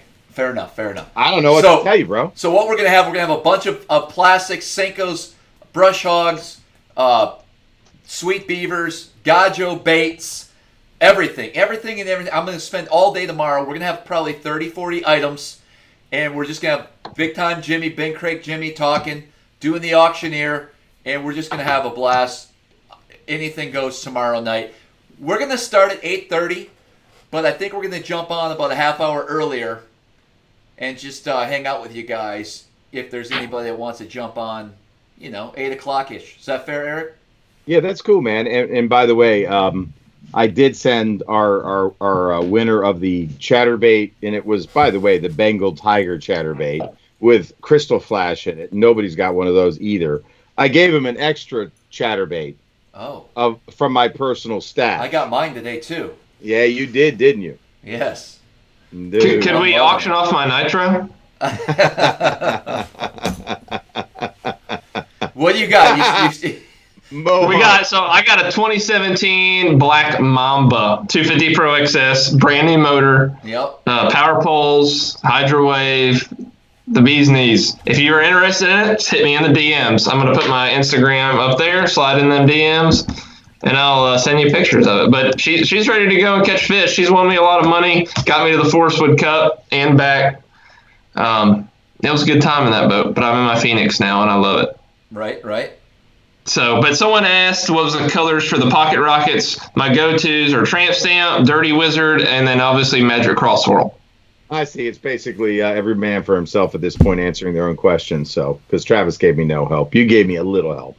You just basically said there's a lot of questions coming in, Eric. Yes. You just got to go back in the comments once. Dude, that's what I'm doing. Yeah, you did. Dude, Eric, literally, when we have 400 people watching, I'm sorry, bro. It's crazy. I got to do my own due diligence here. I know. But it might be a system where if the guy's talking, we appoint a question answer, or we try. So one guy can enjoy and watch the show and take notes. Punch Fishing says it's a great economic climate to sell a boat. So timing can't be right, or timing's perfect for you. Is it really? No, it's not good. Economic climate? What do I do? I got to offer 0% interest for a year? I don't know. Is your boat still in good shape? Yeah, I even had a fiberglass guy do a one-over on it. It's looking good. All right, Peggy Sanchez asks a question. What fisherman has won 47 boats on what single lure? Holy shit. If that's true, that's pretty freaking amazing. Peggy, if you're still watching, I don't have the answer. What was the question? What fisherman has won 47 boats and on what single lure? The question came from Peggy Sanchez. Does anybody, she asked it twice, by the way. I'm going to guess a crankbait. I wouldn't know who. Wigglewort. Good. It could be. Oh, Ryan, why do you know that? I just off the top of my head, there's only one bait that you can really dominate with, and that's like in that region of the country. I don't know. I mean, it's my educated guess. Man, does anybody know? Peggy, you still there? Now I'm like, good night. Gary Is someone going to give Yamamoto. us the answer? Huh? Someone going to give us the answer? I'm like, No, I think Bill Dance. Mansour Sunjig? Oh, man, I don't know. Are these are just guesses, man. We're gonna need to hear from Peggy. She'll wait. Gary Dobbins. It definitely wasn't Bill Dance. Gary Dobbins. Tom Mann on the worm? No. Was it the? It's not the plastic worm. Britt Height Chatterbait. I don't think he's fished enough smaller tournaments where you'd win a boat. No. We're talking 47 boats. This is probably a non-pro guy. This is a weekend local. He's definitely a pro, but just not on that level. Yeah. Tour level. Yeah. John Murray, maybe back in, I don't know. David Glebe on a football jig. There it is, Peggy Sanchez. Thank you. So, where is David Glebe from, Peggy? Is he a Western guy? I'm guessing, because wasn't that like the genesis of the football jig, maybe? I don't know. Punch fishing. I did not get the new St. Croix Legend Extreme yet. I'll take a look at it. I think he's a Southern California guy because Yak and Bass SoCal knew him too. Okay. Okay. No, Peggy, where's he from? I'd like Let's to win go, Peggy. just one boat. I haven't won one either. Gosh, jeez. Eric, you won one. We came close to winning a boat, man, on the Ike Foundation. We were close, man. That's awesome. Yeah, man. Yeah, man. Boat with no motor, of course. Look, a boat is a boat to me without the motor, man. 17-footer, of course. Bob Cherry says I'm just California, saying. man. All right, Boat Flipping Productions. I love the Zoom double rattle for like bigger baits, especially the pack a craw. And just go to Bass Pro Shops. You can find the smallest glass rattle for super finesse fishing. It will fit into just about any worm. Yep. Oh, Peggy said he fished it before the football jig was even known. It's Mr. Sanchez, your husband or grandfather. That's a wild guess, but yeah, Michelangelo, good point. A boat is a boat. Banjo Minnow. Fisherman Hall of Fame. Can we look them up? We haven't really talked setup, and I'm seeing a lot of questions come in. I'm on rods for finesse. We are fishing the Ike Foundation this year, yes. Yes. All right, go ahead. Unless, Travis, what's the caveat there? They don't let us fish, or my boat breaks down, or there's a lot of obstacles. There's a really big one. Yes. You don't want to reveal that secret. Not yet. It's coming soon. Okay, fair enough. Sorry, we have a secret that we cannot tell. My lips are sealed. She's giving clues, Eric. Oh, sorry. Yes. What? I got to go back now. Fisherman Hall of Fame. Well, who's in the Hall of Fame? Well, we know his name, David Glebe. No, it wasn't. She said no. No, she wrote it, didn't she? Let's start all over. Peggy Sanchez answered the question. David Glebe on a football jig. I asked where he was from. Okay. I guessed California. I think she said no. So he's in the Fisherman Hall of Fame. Can somebody Google that for us that's out there? And we've only got like 378 people watching. Or Travis, you could jump on your phone. Yeah.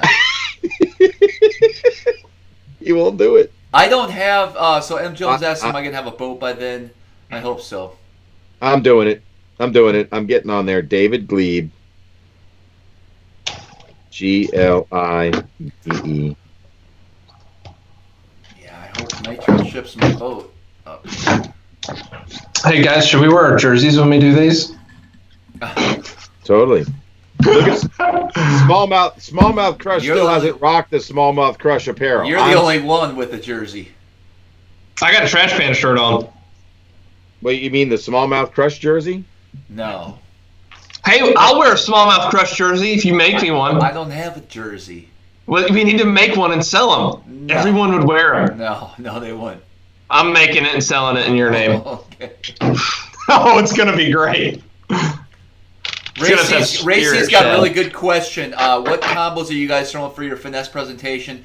I use Legends St. Extreme 7-foot medium or a medium light. So if I'm throwing a 3-inch Ned rig, it's going to be on that medium light rod. But if I'm throwing a 2 3/4-inch little tube, it'll be on that medium rod. And I kind of, depending on the super small baits, 1/8, 1/16, not fishing thick cover or around docks or anything, open water, I'm using that medium light. If I'm drop shotting around docks and on the Chesapeake finesse fishing, I'll use that medium.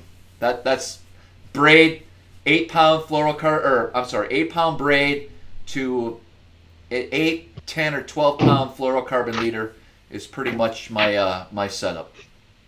So I'm a little different. I tend to be more heavy, but obviously I'm more south, dirtier water. I could probably get away with it. So I throw the lightest 10-pound braid. Most of the time I'm throwing 15-pound braid. I found a rod I just really fell in love with. It can do the finesse swim baiting really well and the Ned rigs and the shaky heads. It's the new Daiwa 7.4 medium. I have the answer. That rod is amazing. Go ahead. The birth of flipping. However, fellow Californian Dave Glebe, who learned the flipping technique from D. Thomas, was happy to hit the road. He's Californian. There you go. I was right. Thank you very much. Maybe not Southern. Maybe we need to get Dave on the show. Could Peggy reach out to him? That would be really I would love to just let him talk. I mean, for a guy that's won 47 boats on a football jig, damn. You talk about keeping it simple. Hello. Mm-hmm. The KISS method. Was he using pork or plastic as the trailer? I don't know. But I'd sure like to know. Yes. Well, yeah, so, and then just to wrap up my thought was the 2500 model spinning rod on that rod. Damn. Yes, sir. And I'll go up to, like on the Coosa, if you're not throwing 15-pound fluorocarbon, you're going to break off. Like, do not go down there. Travis, I broke off on 15 several times the other day. My first trip. You'll be fine. No. Broheem, I fish docks with docks. Hey, whoa. With zebra mussels.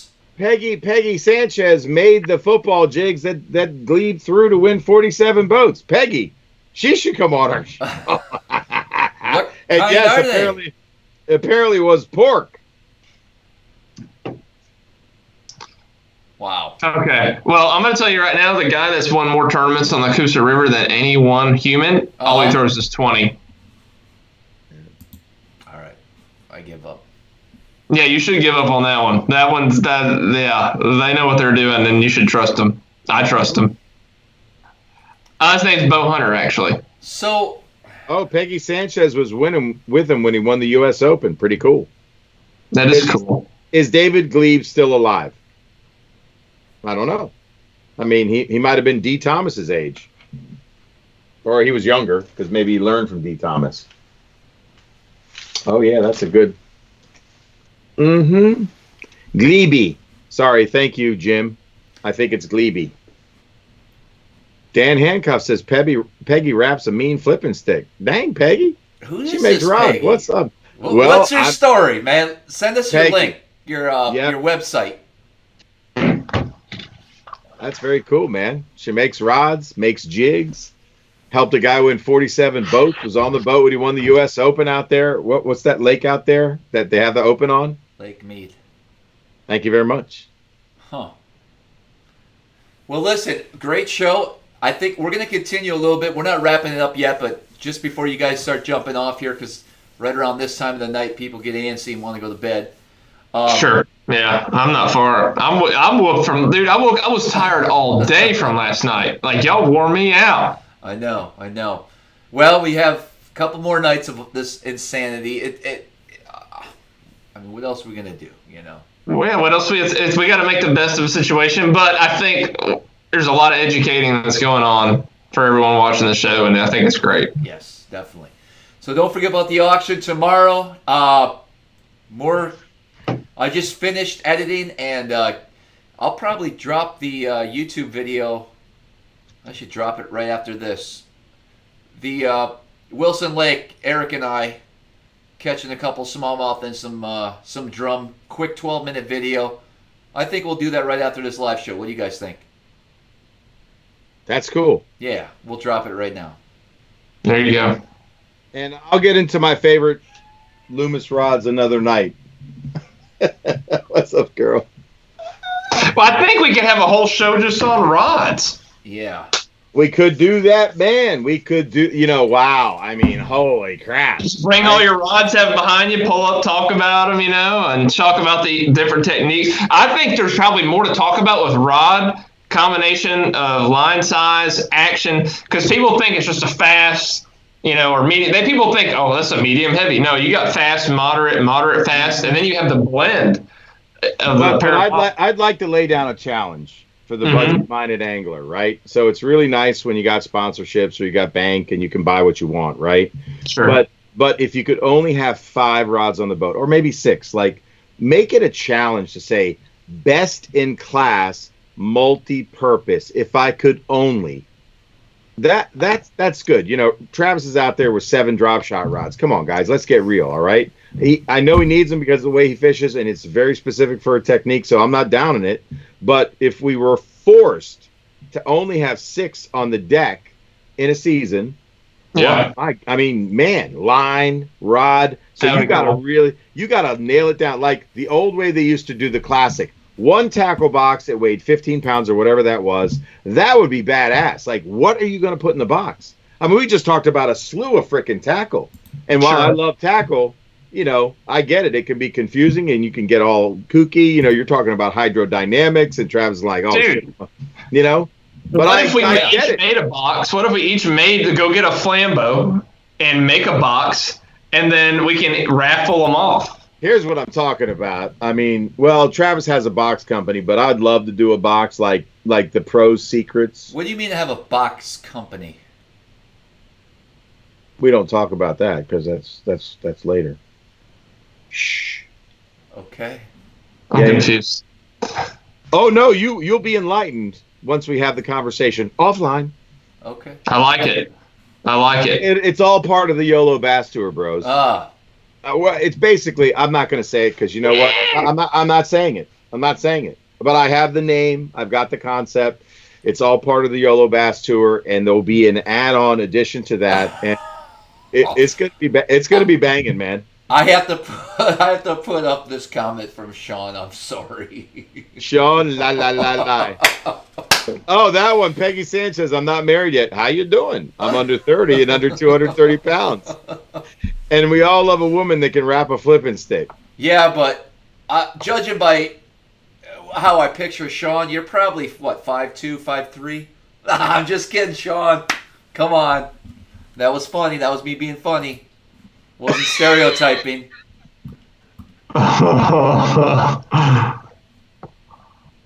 You guys are great. Dude, what a fun night. This is a good time, man. We have a lot of great information. What's your favorite drop shot weights, Travis? Ooh, that depends on where he is. Well, I'm glad you brought that up because Sunday we night, had so much talk about it. Sunday night is all about drop shot weights. Drop shot. We'll save it. Sure, yeah. Let's wait. I don't have. It's complicated.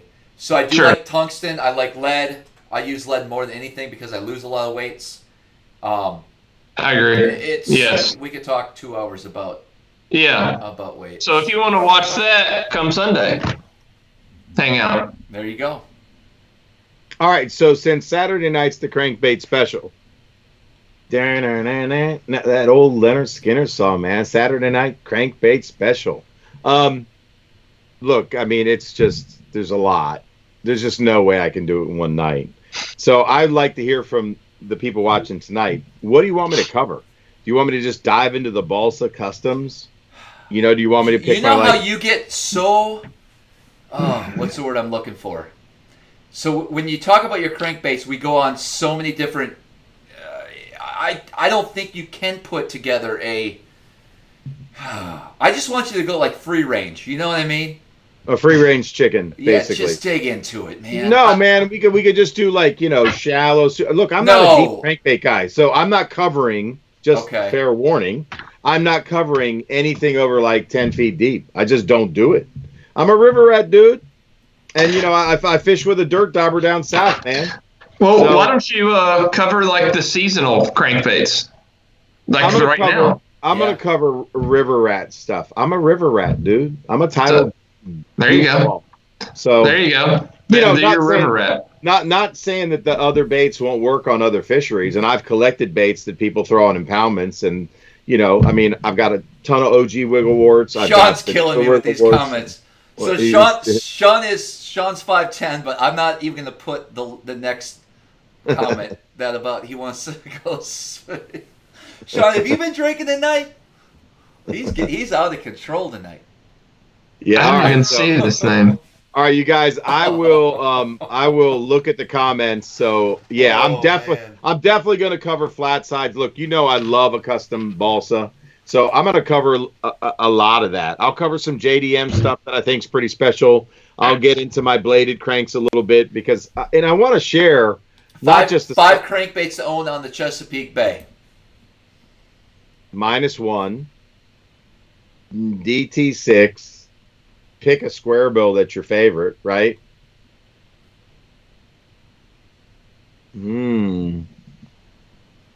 Oh my gosh, some flat sides. Wow, that's going to be a tough one. Mm-hmm. I would definitely have a CP3 for fall, a shad wrap. Sure. And probably a killer B2, if you can find them. Speed trap? You're not a big speed trap guy. I mean, I know you have them. I don't see you throw them ever. Okay, so look, yeah. I mean, it hasn't made it into the lineup, right? Right. I have them because I had a harder time finding the original ones, the OGs with the dimple in the belly. I think everybody knows how to tell the difference between a brand new speed trap. Now, I'm not saying they don't catch fish, right? Some of the new wiggle warts will catch fish. But the OG speed traps just had a different body, perhaps plastic. We already talked about all that. Yeah. Oh, geez, I left out the Bomber 6A, man. You'd have to have a Fire Tiger Bomber 6A. Dang. And I like the old 70s version, screw tail. So I'll go into some of that because I think there's some things that, and they're available on eBay. You can see that they're original. They have a denser plastic, a deeper one knock kind of sound. Yep. And they just freaking catch them, man. Yeah. Yeah. Just got another order in. Chris Peterson, thank you if you're on right now for the you ordered a SmallmouthCrush hoodie. Ray put an order in earlier tonight too, so I got some work to do. Yeah. Oh yeah, Jay Henfish. Oh, definitely a 7A too, man. I mean, that's the whole point. You limit me to 6. I'd have to really think about it. That was a good on-the-spot question. I think I threw out some ones that were just dynamite. I ignored some of like the newer JDM baits that I probably want in my box. But so you'll notice that I gravitate towards some of the older classics, if you will, that just get ignored. And so, look, I'm prone to the same hype that everybody else is, right? Some of the stuff that I used to score on consistently, I just don't fish it anymore. And part of it's the way I fish now because I'm fishing on somebody else's boat 90% of the time. So I'm adapting to their style. Travis, you're the finesse king, right? So I know with you, I'm going to be drop shotting, right? And that's cool. Or doing some other finesse technique because that's how you want to catch them. And we catch them. I mean, we do well together. I'm stoked, to do that. My other partner, he's a speed king, right? He's a power fisherman. So, and I can finesse fish behind him. And he allows me to do it. We scored and we've won tournaments doing that, and we've cashed checks. Yep. We almost won Anglers of the Year doing that. So we have a nice contrast.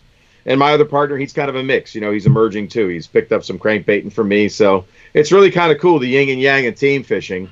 I love it. I do. That's my jam. I wish I could find a bigger stage to team fish on. Hopefully FLW bring it out because I'm all in for it. Oh, man, Richard Jackal Bling. Boom. Jawjacker, yeah, you're talking my language. Matt won the one-on-one with Jason Christie. I didn't know that. I think in the last minute kind of deal. No, I didn't see it. Hooked the jank. Well, he did a little roll on his Instagram, so it looked. I couldn't tell who was who because the cameras were shooting from the back. But I think Matt had a big one at the end. Yeah. Matt smoked him. What? Gonna have to watch that, man. Wow. Jamie with the brat. Yeah, man. So many good baits, so little time. That's true. So what lake did they fish? I'm guessing it would have probably been Oklahoma, Grand Lake probably. So I don't know. I don't know. Matt with a 5 pound. He beat him by 5 pounds. I bet Travis is finessing the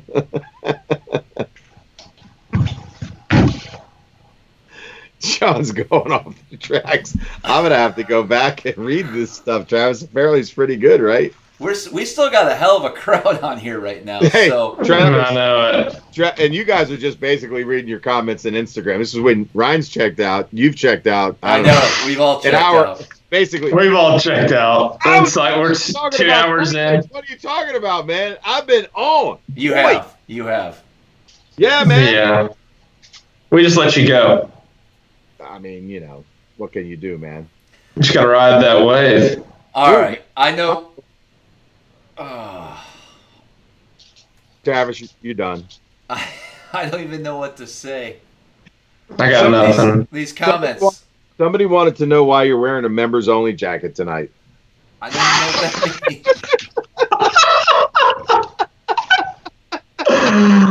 Oh, gosh. Why are you wearing members only, man? What is that? I don't know. I'll tell you what. These and comments. Why don't you wear smallmouth crush apparel? You rep everybody else. Filthy Anglers. You got True Bass on tonight. I get it. You're showing some homage to Ryan. He's not even wearing his own stuff. It's the same thing. I'm not wearing my own company. Like, okay, people know that he is Smallmouth Crush. You don't need to rep it. It's on his YouTube channel that we're broadcasting on live. You know what I mean? Oh, but Travis was on my ass. Be like, dude, why aren't you wearing smallmouth crush apparel? And I was like, full smallmouth crush gear, tying the damn chatterbaits up, man. Don't you think I want a true bass hat? I want a true bass hat, man. I got one for you. Yeah, and there's no difference, by the way, you wearing that hat and him wearing that hat or that Patagonia, the members only jacket as a jersey. It's all logo wear, bros. Okay. Just because it's got more logos on it doesn't mean you're immune to like fashionista stuff. I'm making a Smallmouth Crush jersey. I'm gonna put like funny logos on it. It's gonna be really good. Actually, Justin, man, what's up, Justin? Oh, man, Justin. Oh, I can't even tell. Justin will have to tell the secret if he wants to. So okay. Justin Hirschman showed me a drop shot thing that I have not revealed to anybody, and I will never reveal to anybody because I don't take other people's stuff and reveal it, generally. So Justin, he showed me a thing or two. We did a little drop shot video. I put it on my IG, but the lure is not seen, and the technique is not seen. But, boy, he went to work. It was pretty cool, man. It's Clearwater High Mountain Reservoir, by the way. Caught a good one. Caught it on film, too. What's up, Justin?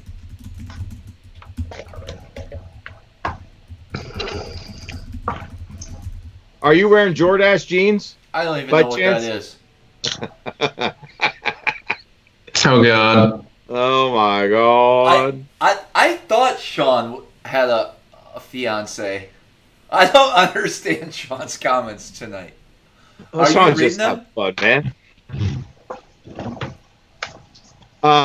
William Holden wants to know how to book a trip on your website, Ryan. All right, so you can't just go book it. You got to contact me, and we'll discuss dates. And then once we have a date discussed, I have a deposit tab, and then I'll have you put a deposit for how many days you'd like to fish, and we'll go from there. And all the details will just be discussed on a one-on-one basis. So you can reach out to me on my website. There's a contact form or my phone number, and Travis probably operates the same way for his legs. Travis, how do you get booked right now? Because you got a lot of free time. We can't. I don't know what's going on.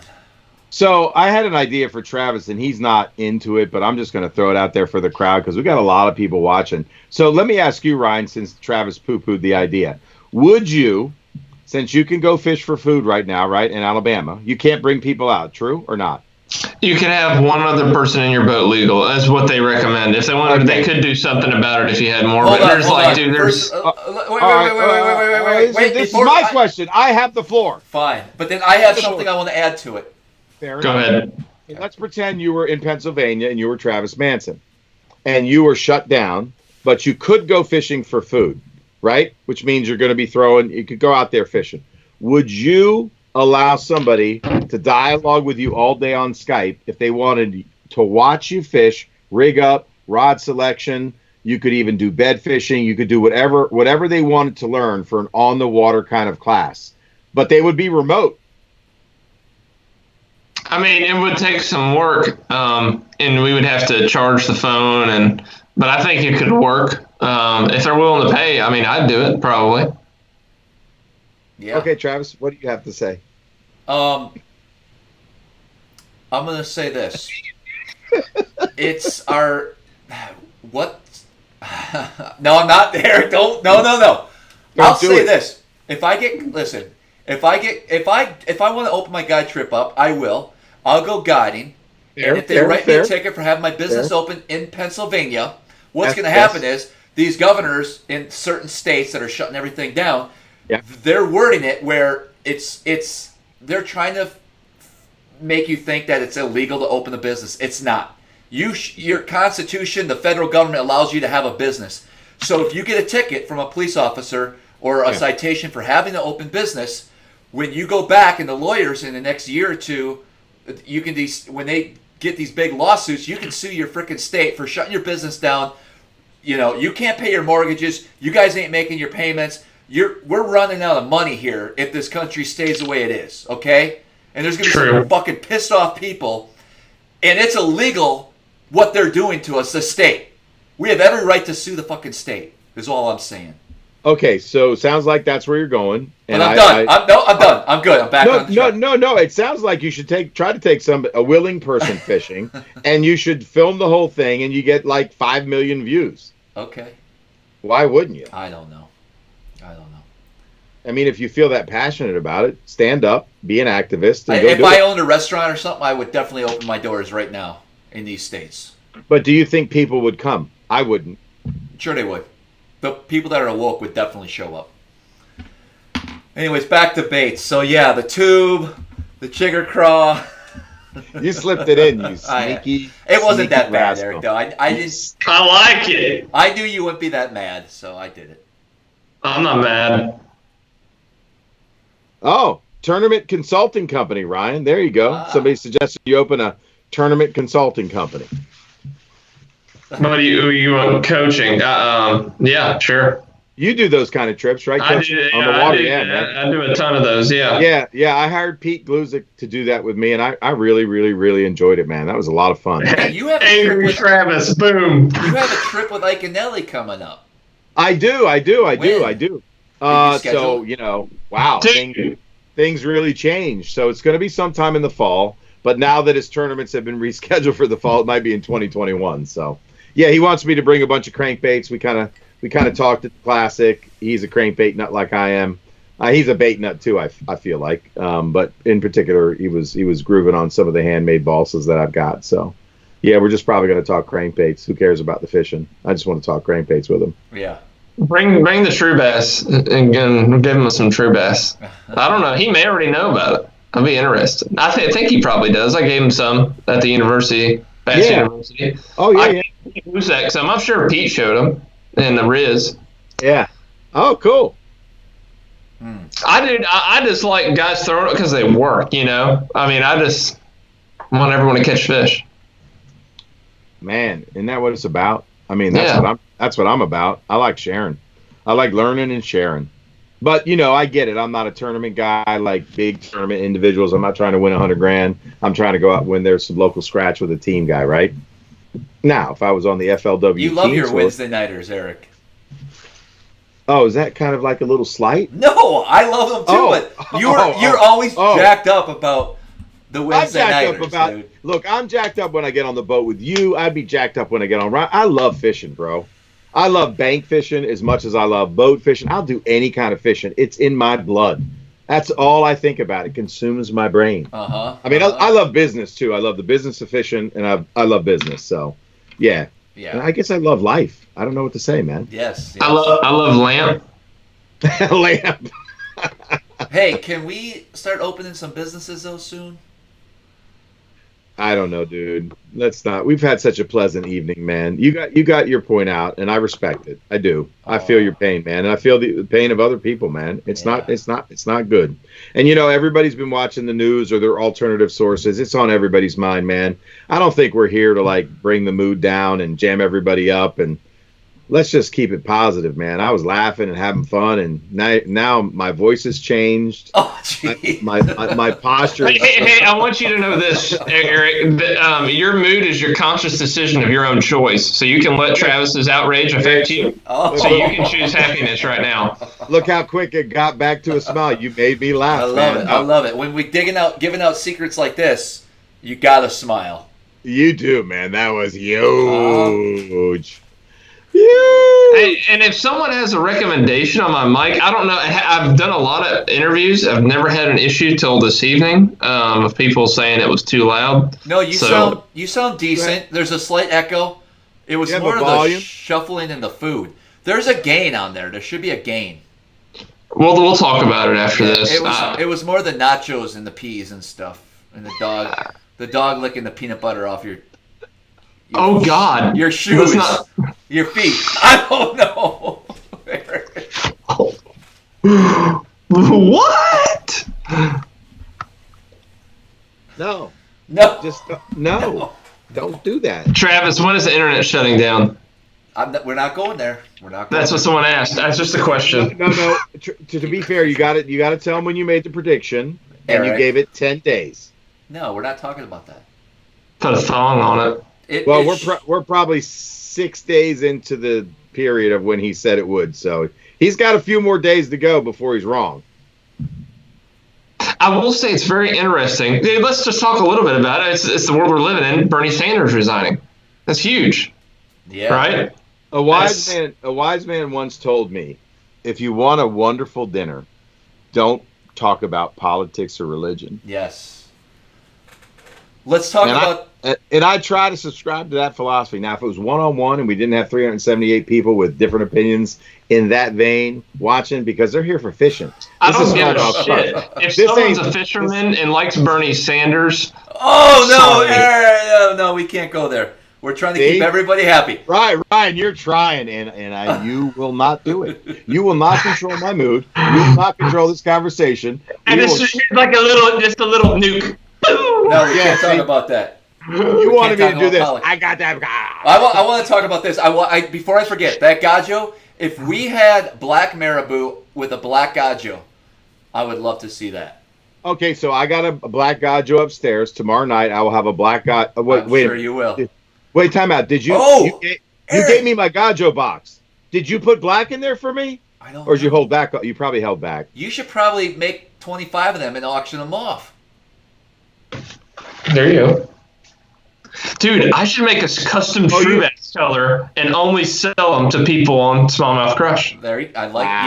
Yes, you should. Well, that's one of the. I'm glad you brought that up. I'm glad you brought that up because Travis has been thinking about for 2 years doing smallmouth. You just want to say it? Well, no, I want to team up since I am I'm a free agent when it comes to sponsorship. I would like to team up with particular companies in the baits that I use and design or pick a color. Have it named after, whatever I want to name it, something along the lines of SmallmouthCrush. I promote that color, that bait, and it's a win-win as long as that company's honest and keep track of all the sales. I get a little kickback. I think it would work out great. Yeah, I think we could probably work something out. Yeah. I mean, I think Travis really had a great idea. Yeah. You just don't want to say what it is. Which one? I'll whisper it to you. I'll text you. Oh, for color? No, it has nothing to do with the color. The whole concept behind. Hold on, I'm going to text you. Yeah, the off the top of my head, I would want you to design something that you would want for the smallmouth up north, probably. Sure. Yeah, absolutely. That'd be cool. I dig it. Oh, I'm just catching up. Look at your phone, dude. Look at your phone.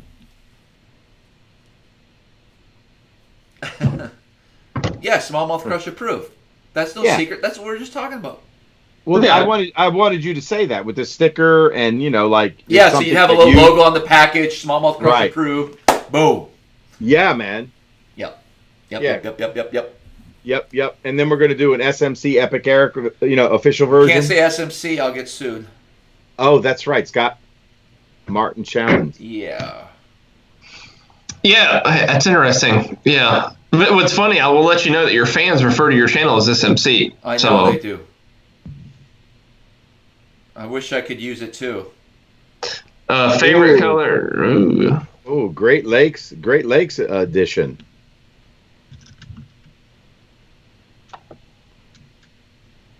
The Great Lakes edition. I like that. Perch. We would definitely need a perch color in there.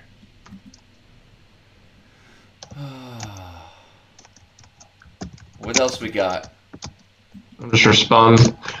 Oh, I don't know, man. Jimmy H, I think there's going to be some good deals on used boats really soon. Yeah. Nitro, I'll tell you another thing. Mercury closed down their plant, their production, so there's not going to be motors really going down the pipe.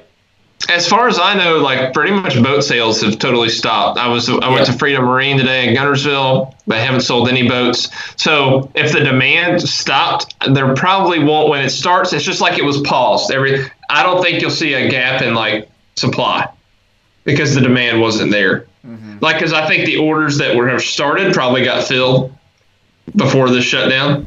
Except Travis's wasn't delivered, but yours is paused. It's probably there, right? It's just paused. Yes. I'm replying to Sean. Which name is Sean? Sean Lay. Sean Lai. Oh, okay, yeah. Yoda Leach. Lai. Oh, yeah. So Sean's been a big supporter of the channel. Yeah, I like Sean. I don't know how he's awesome, man. Does it, but killing he's it. in rare form. We've never seen him like this before. Yeah, he uncorked a little bit, right? He's on it tonight. He is, man. He's funny. God, man. Crazy. Somebody said they can't believe we didn't talk about a leech. Oh. What if Z-Man made a leech? Leech. I mean, I kind of held up a leech style bait. Right there, Randolph. Eric. Well, show him, man. Show him. Leeches. Show him it. Take one out. If it's not crooked by now. And by the way, Crooked Hillary. On a Midwest Finesse forum, that leech paired up with a black hair jig is like the #1 cold water jig. Really? Yeah, Finesse jig deal. Yeah. Okay. Quarantine changes a man. Am I right? my biggest Potomac bass came on a hair jig. And here's a really cool idea. Ryan, you like rattles, right? I like a rattle. So basically, I took an Arky Finesse jig, 1/4 ounce, hair jig, black, right, with a little color. I used burnt orange pork 101 spin frog trailer, but I put a rattle in it. How did I do it? I did it. So you take heat shrink tubing, right, since the pork just sits on the back of the hook, heat shrink tubing, and you jam it up on the front. You put the rattle in, and then you do your lighter, and it holds the rattle on the bottom of the hook shank. Perfect. Damn. And that day, to get that bass to bite, so they were on the drop. Water temp was 43 degrees, fishing in a very well-known community hole. Got it? Mm-hmm. It's on the northern end of the Potomac. The other record bass of 11 pounds, 2 ounces came from a northern area on the Potomac, right? Caught on a blade bait, maybe snagged, we don't know. And there was ice on the water. So as the sun came up, this was about probably 11:30, 12 o'clock that day, I'm dragging the jig. I'm throwing it on a spinning rod, 10-pound test to braid to fluoro. If I found a hard piece of cover, I sat there and I shook the bait. A long time. I caught several 4s, some 3s, some 2s, and then the big girl ate. I didn't have a scale, but she wouldn't fit in the live well straight. One of those bass with goggle eyes, bug eyes, and a big broad tail, bigger than my shoe. I don't even know, dude. Biggest bass of my life on the Potomac. Mm-hmm. Maybe a DD. Can't be sure. Big. On a hair jig with a rattle and 101 pork, which they don't make anymore. But I got some in stock. Right there. Yes. Yeah. Let me see if I can find the hair jig, man, because we didn't talk about hair jigs. I've been stroking this TRD Crawls all night long here, and it's addicting. Yep. You ever get in that mode? It's like a stress ball. Yeah, that's what it is. It is, man. Yeah, I mean, this is my finesse worm. I could do the same thing. What kinds that of little This is my swim bait. I can do the same thing. No, you can't. It'll break eventually. Yeah, man. I don't, dude. Look at that thing. Oh, dude, look how durable that thing is. Hey, Travis. What? Travis. What? Somebody did ask you. This is a very, very important question. Okay. There was a lot of questions for both Ryan and you, and I'm sure they were asking me too. Everybody wanted to know the head weight that you throw, and I know you're still looking at the comments. You're killing me. Sorry. Pay attention. Okay. What weight? So the old Z-Mans that came in those funky weights. Yep. What's your go-to weight? I'm gonna 0 start to 5 foot. 115. 115. 0 to 5 foot. Yes. 0 to 6. Okay. 110 then after that. Okay. All right. Ryan? 1/5 after that.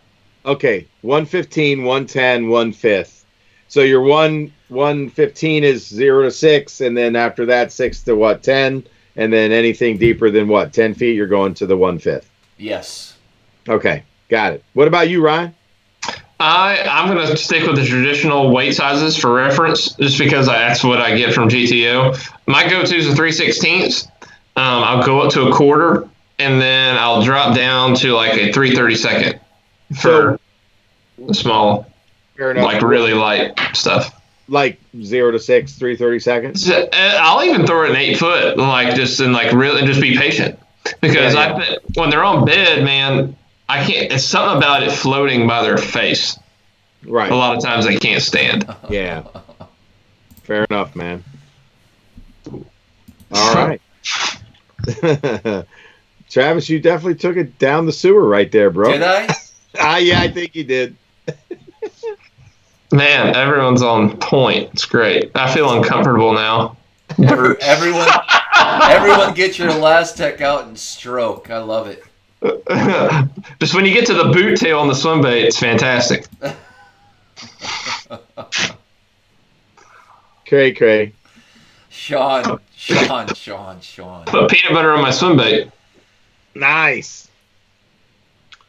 Yeah, Sean. Has anyone ever tried stuff like that? Like put weird scents on baits that is not conventional? Like WD-40? Yeah, so what's up with that? Apparently, the old WD-40 had some type of whale oil, or I can't remember, some type of animal oil.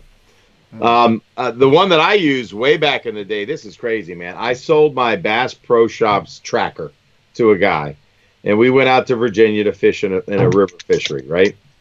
And I was using the Riverside Reel Crawl and smoking the fish, and he had no scent. And we were fishing. You know, he was on the front, I'm on the back, and he's getting first pitch to cover. I don't know. Was it the scent? Because apparently bass they can taste the Berkeley scent because it's impregnated, but any oil scent did he have smoke on his fingers? Some scent that does it mask a human scent, and that's why it was working better? I don't know. Or was he fishing it more confidently?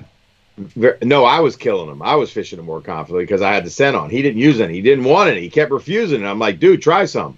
Maybe I was slowing it down. Could have been speed. I'm a big believer. Okay, scent's going to get you a few more bites. I'm a big believer in presentation, size, color, all that, and then scent last. Fair enough. Okay. So let me ask you a question. Are you a UV color guy? Are you a UV? No. Okay. Interesting. So one of my favorites is Bass Feast UV by Smelly Jelly. Yeah. And it's got UV flake. Okay. And I just like the color of the flake, so I don't care if it's UV or not. I just like the flake. It just adds a little bit of flake to it, you know? And the scent's pretty powerful. My favorite scent is actually Cox Juice. Yes. Why? From John Cox. What is it? It's John Cox. He wins. I want to win. I want to be like John Cox. So I use Cox Juice.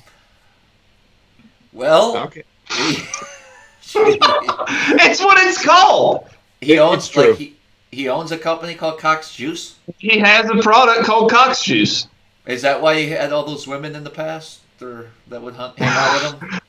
Could be I don't for the know. Cox Juice. I don't know. We'll have to have him on and ask him about it. Yeah, man. I don't know, man. I don't know. Check it out on Tackle Warehouse Cox Juice. I just stroked my my craws a little too hard. I lost a craw, so I got to start. Oh God, they're not invincible, are No, they? You they're got to start not. on a new one. Wow. Z Man. Bait says you should try our bass syrup. You'll be blown away. Well, send a bottle to Smallmouth Crush, P.O. Box, Conshohocken, PA. Let's go. What's See- Z Bates? What's in it, man? See, Yeah, look, talk- hey, look. talk about John and this. Hella know about Cox Juice. Hold on. What did he say? I know. I wanted to know it. What was in it? Oh, they're saying Cox Juice is legit, and that's really his company. It's his. I'm sure I'm sure he's working with someone to have it made. But yeah, he started that. Can anybody argue with the action of marabou in the water? No. Travis, I'm going to blow your mind with the drop shot. The everlasting gobstopper drop shot. I'm going to tie you up. You are going to wreck them on it. So I got a couple questions for you. This is the hook I'm going to use. And I'm going to show people one of my favorite hooks for of all time. And this is the hook that they based the new VMC Neko hook on. Neko. Right. It's the Gamakatsu BS Stinger. Okay, you can buy these at fly shops. You can find them online. They come in 25 packs. If you don't care about a fluorocarbon weed guard, get these. It's a whole lot cheaper than buying the Neko hooks. Great hook for Neko rigging. So Travis, I want to show you. I want to show you the size of the hook. Okay. How long do you want the bait? You're just checked out. You're not talking fish anymore. I'm out. No, let's. You want to talk whatever you're talking about, hair jig. I would like it to be. No, dude, I'm talking about a drop shot bait, not a hair jig. Listen up. What you're doing is you're blowing it for the Sunday night drop shot. No, I'm not, video. because I just want to know the length. They don't know what I'm going to do. 2 inches. 2 inches for a drop shot bait. That's small. You good with that? Yes. So you want it. Oh. You want it. Okay, so like I'm going to show you something. So you want it about that big? A little smaller, yeah. That big. Yeah. Okay, I got you, bro. Yep. Speaking of hair jigs, something cool that I haven't even told anyone this is coming down the pipe, but we have a hair jig in the making at True Bass. You mean like And that is actually something, Travis, I think I would want to work with you on. What's that?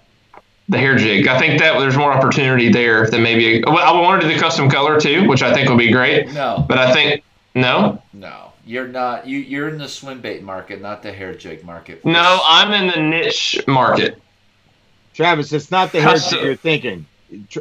Ryan, can you explain? Yeah, what you're talking about? that's why you're. I know he's asking for a smallmouth hair jig, but you wouldn't like what I would want. No, I don't no. care. It's for the smallmouth. Yeah. It's not up to me. It's what they bite. Right. Point well taken. So I have the reason, like, we have been hand making a hair jig that's in high demand on the Tennessee River, and it catches their butt. And we have that being produced. It's what's called the DA hair jig. It's because David Allen makes it, and he's been making them out of his garage for a little while. It's become kind of famous, and that is coming down the pipe in the next year. But I think that what would be really cool, and this is what you guys are getting a look like inside my head of like how we come up with these products. Yeah. I think at the same time, if we launch one, I think it would be cool to have the smallmouth version of it. Yeah. There's opportunity there. Yeah. My buddy Patrick from Wheaton's Lodge is texting me. He wants Eric to send a bunch of marabous up for his clients. I think we can figure something out. What? Yeah, are you in? You talking about that? On our way. You talking about that? No. The Gajo, some hair jigs. Oh, like, yeah, but there's so many versions, man. I know. We'd have to get specific. And we will talk about that. At some point, there is so much that goes into a hair jig. You just can't order a marabou hair jig. Like, oh, man, we could talk for hours on that. I mean, how do you beat the fighter fly, dude? You can. Really? But it's a very good hair jig. Well, I mean, I have the heads. So I got the raw fighter fly heads, man. The money. It's based on the money jig. Are they painted? Of course. Yeah, man. Where are my money jig? My money jig. I just saw them. I was just over. I think I brought them out to show people. I think I moved them. Oh my God! I forgot one little bed fishing trick. Oh, we're going back to that now. I have to. Ryan, you never seen this. I promise you, right? No. All right, so you got to throw it on a super small drop shot hook. But it's the 2-inch Kitech Easy Shiner on a drop shot in a bed. Okay. If they won't eat anything else, they'll eat. I like that. I like that tip. I've seen it. I've done it. It's stupid. In ultra clear water, yep. I bet even in not ultra clear water, like. I don't know that it's non-threatening. They just slurp it. Oh, whatever. Without hesitation. Yep. When you're bed fishing, guys, what amazes me, and every time I catch one, how fast them suckers can just suck it in. It's like it's just crazy, you can be staring at it and it just vanishes. Yep. And you're like, oh shit, whack. Yup. Yeah, the Outcast money. Where's that jig head, man? I think I put it out for the show. Oh, there it is. That's why. There you go, Travis. So, if you wanted, and you think we can improve on the fighter fly, this is the head that it's tied on. Gamakatsu hook, right? Yep. You know, this is a little chartreuse hot one. Uh-oh, what? Yeah.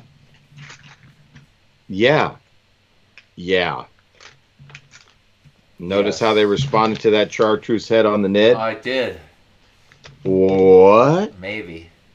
I don't. Look, we can make it black. No problem, dude. Whatever you want. Options sell. They do, don't they? They do. I like options because, like we talked about color, one day they want one day they want another. Yeah, Jimmy T. 24 midge hook. Man, you know what's up, man. All right, so we've been on for 2.5 hours. Man, yeah. Good show. What else? I mean, what else can you say at this point? It was fun, man. I'm hurting. Nothing, man. I need a better chair is what I need. Like this. That wooden chair is like that. Oh, it's hurting me. That's like punishment. Get one of those chairs, man. We'll send you a chair, bro. So, hey, y'all want to sponsor me a chair? Like, just hit me up on the PayPal and get you a chair. What kind of trade can we do? I don't know. What you got that I want, man? Probably these. I don't know. I got a lot of things. Yeah, when are those spinner baits going to be ready so we can buy? They're ready now. We got some in stock right now. So okay. Brian, man, I'll Amazon Prime you a chair tomorrow. What you need, man, bro? Let's talk. This is wampum, man. I got you, man. If you got stuff laying around, come on, man. Throw it down. Bad thing is, so like I'm gonna have to pay, which is it'll be obviously less, but I'm gonna have to because we're buying them, you know. He is. Sean, all right, listen, the comments have been great tonight. Very good show. Oh my God. I don't know. Sean, I'm just guessing here, Sean, like I guessed your height. She's probably 30 to 40 to 50 years older than you, so I don't. And she's probably married, so. And let's keep it respectful. Yak and Bass, you can go order Trash Panda gear on the Rocket City website, I think. What is Trash Panda gear? So Trash Panda is our new minor league baseball team, and they built a huge, it's a Toyota Stadium here in Huntsville, Alabama, and we are the Trash Pandas. And it was cool, man. It's been like the number one mascot like for the past year of just gear selling. They've made millions selling this gear. Isn't Really? that crazy? What a great name. Wow. What does that mean, Trash Pandas? I don't know. It's a raccoon. Trash panda. Oh.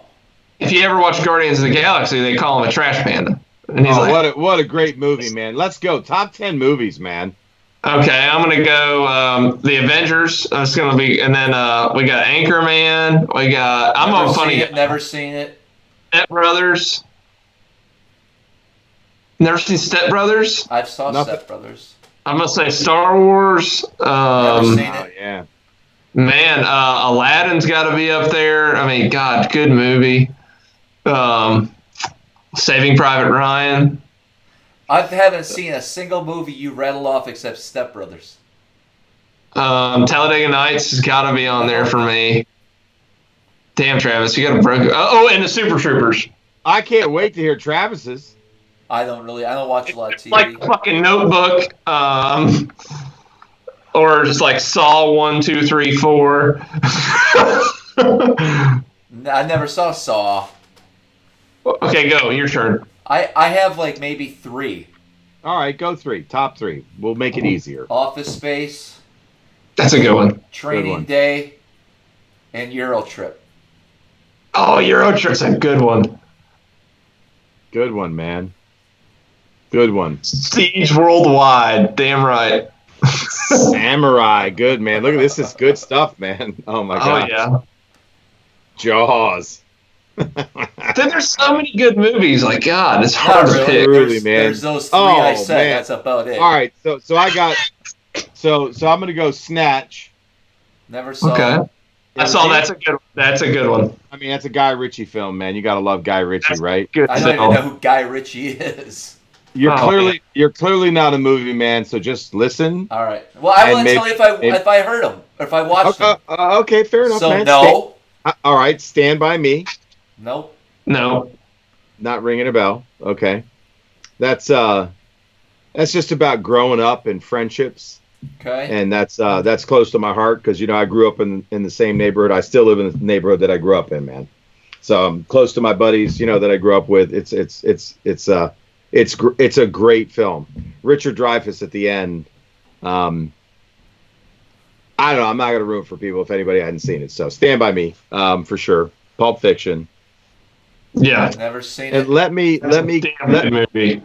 And I really love Dark Waters with Mark Ruffalo. Never seen that one. Don't know. Oh wow, very powerful, Travis. That would be one I would think you'd want to see, based on the things you think about and listen to. Okay. So I could highly recommend it. It's not a documentary per se, but it's based on a true story. Sure. About an attorney taking on corporate America. Very good, powerful movie. Speaking of Wolf of Wall Street. How about? Oh my God, yes. How about Zodiac? Down. Oh yeah. Zodiac. Wow, Mark Ruffalo again, man. Yeah. That was good. Why would I understand the word of snatch? True. It's slang for something. I don't know. Oh God, yeah. That's Travis. It's going over your head right now. Yeah. We'll talk later. Travis. What? It's that, Okay. but not the guy thing. The girl thing. Snatch. It's a kitty cat. Yeah, I get it. But that's not the reference. It's not the reference. It's I didn't really even a think reference. about that. It's really a reference to a dog snatching a ball. The dog eats the ball, and it's a squeaky ball, and so the dog ends up squeaking the rest of the movie. Yeah, Brad Pitt's in it. Waves, current, and ice. Whoa, how about 300? Ryan, how about 300? Oh yeah, Did you absolutely. see that? Oh my God, Sin City with Mickey Rourke. Yes, absolutely. Oh wow, man, a Guy Miller film, man, based on the graphic novels by Guy Miller. Wow, that first one with Mickey Rourke and Jessica Alba and Bruce Willis, man. Oh, Michael Madsen, man, forget about it. Dude, a few of the Batmans have been really good as well. What was your favorite Batman? Let's talk about that. Never seen the single one. The one with Heath Ledger. Yeah, Travis, you're not a movie guy. No, why would I watch Batman? You guys I guess are that's looking at me like that's just a question for you. You don't like it's not something you want to escape, right? So movies are escape. You're willing to suspend your disbelief, and you're letting the movie take you somewhere, right? I'm on a ride. Yeah, I'm fully Right. emotionally. I'm crying. Right. I'm laughing. Yeah. I'm checking out like The Family Man. Did you see The Family Man with Don Cheadle and frickin' Nick Cage? no. Man, that's The Family Man. yeah. Yes, where he was wealthy and he got transported. Yes. Yes, that would be a top because I do like Nicolas Cage movies. Okay. Ghost Rider. No, I never Good saw one, that man. one. I like that one. So there's pretty good. that actually How about Raising Arizona? didn't see that one. I didn't see that one. How about Do your favorite Christmas movie of all time? Dirty Santa. Oh, we talked about Or that. Bad Santa. Bad Santa. Bad Santa. So I don't know. Mine might be that new Christmas Chronicles, that new Netflix one. That one's really good. But I like The Christmas Story, man. And the Chevy Chase Christmas Vacation, like. You didn't see A Christmas Story? Like You'll Shoot Your Eye Out Kid with a Daisy Red Rider? Travis. No, They he's played- just Bad They Santa. I don't play it watch- 24 I don't hours like- a day. No, I don't like Christmas music. Oh my or God! Christmas Wait. movies. The Professional with Gary Oldman. Oh, I got a scene from it. Face Off was good. I got a scene from it on my Instagram, man. I bet you love like it. Die Hard, don't you, Travis? Never seen it. Oh, God. He's gonna be the old guy. I either watch Gunsmoke or I watch Gunsmoke. Eric gets it. Polar Express is great. These are great. I know people are like throwing. Hannah was great, man. Trading Spaces. No Country for Old Men. Oh, that's a really good one. Whoa. Never seen it. Oh, Brother, Where Art Thou? You seen that Oh one? my gosh. No. A pickle here, Oh, boy. I love that movie. Oh, me too, man. Whatever. Yeah, there's gonna be a movie made after this year. Watch how many movies are made after 2020 of like fires in Australia. No, there's For already kid- been plenty of warnings leading up to this by the big. Never mind. Pandemic. You talking about all the movies. We've been warned. What about the sort of zombies coming next? They like to tool with us. Dangle it in front of your face. Never seen The Weatherman. Good Will Hunting's an amazing movie. What are you doing, Eric, on the phone? No, I was looking for my video. Were you ever in a movie, Eric? No, I was in a Yamaha commercial. Yeah, that you were. Can we play it? Do you have a live? Can we play it on a future? I'd have to look for it. You'd have to try to send me it so I can format it so we can play it. All right, yeah, let me see. Gran Torino, great one, man. Wow. It's a Wonderful Life, Jamie Newton, for sure. Deadpool, oh my gosh. The Accountant. You guys are awesome, man. This is amazing. You could put, top movies to go watch. Oh, what was that one with Clint Eastwood in Detroit? Gran Torino. Okay, yes, that was a good one. Yeah. Yep. Somebody just said that. Yep. Yes. Bad Lieutenant with Harvey Keitel. Dang. How about Taxi Driver? De Niro. How about Heat? Never seen it. Ford versus Ferrari, for sure. Oh my God, The Departed, man. What about Sharknado? It's one I've never watched, dude. I couldn't bring myself to freaking do it. What's the worst movie you've ever seen? So, we're talking God. about movies. Somebody text me, here's your Dirty Santa. Oh my The God. stuff I Don- get. The stuff I Don get. West. Oh, The Shining. The Shining, man. A river runs through it, for sure. Dang, man, it's awesome. I'm loving this because I love movies, guys. Thank you. I dig. Free Willy. Oh, guys. All right. We can All name right. movies all night long. Yeah, I agree. Kind of sounds like we're over. Yeah, we're over budget, over time. Down to 227 and falling. No, you guys, the real troopers stay all night, dude. We could just sit like here and it. look at each other, and they'd still be Oh, out there. law-abiding citizens. I love it, dude. Layer cake, man. You're going deep right now, man. Shawshank Redemption. Yeah, that's a good one. Oh, yeah. Cape Fear. Counselor. The Crying Game, yes. Dude, I love the National Treasure movies. Yeah, me too, man. Yeah. How about, That's good. A lot of facts in there. yeah, Travis will believe that. Do your fact checking and don't use. Deer Hunter. Man on Fire.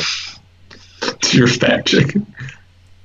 Sean said, you got a chair donation for me, Travis. And he also gave you $5 at my house that I didn't get, so you can put the $5 there, too. Yeah, Oh. Travis, can you PayPal me $20, please? Why are you guys hitting me up? You guys think I just got money rolling in here? No, Travis donated. Whoa, Travis whoa. donated. He donated. Sean did. You agreed that you were going to cover my shipping for your baits and for the winner's baits. Okay, well, send me the correct amount. I know it's not $12. It's probably $11.83 or $13.40. When you can verify how much I owe you, I will send it. Oh, you're one of those guys. Yeah. Travis. Remember when...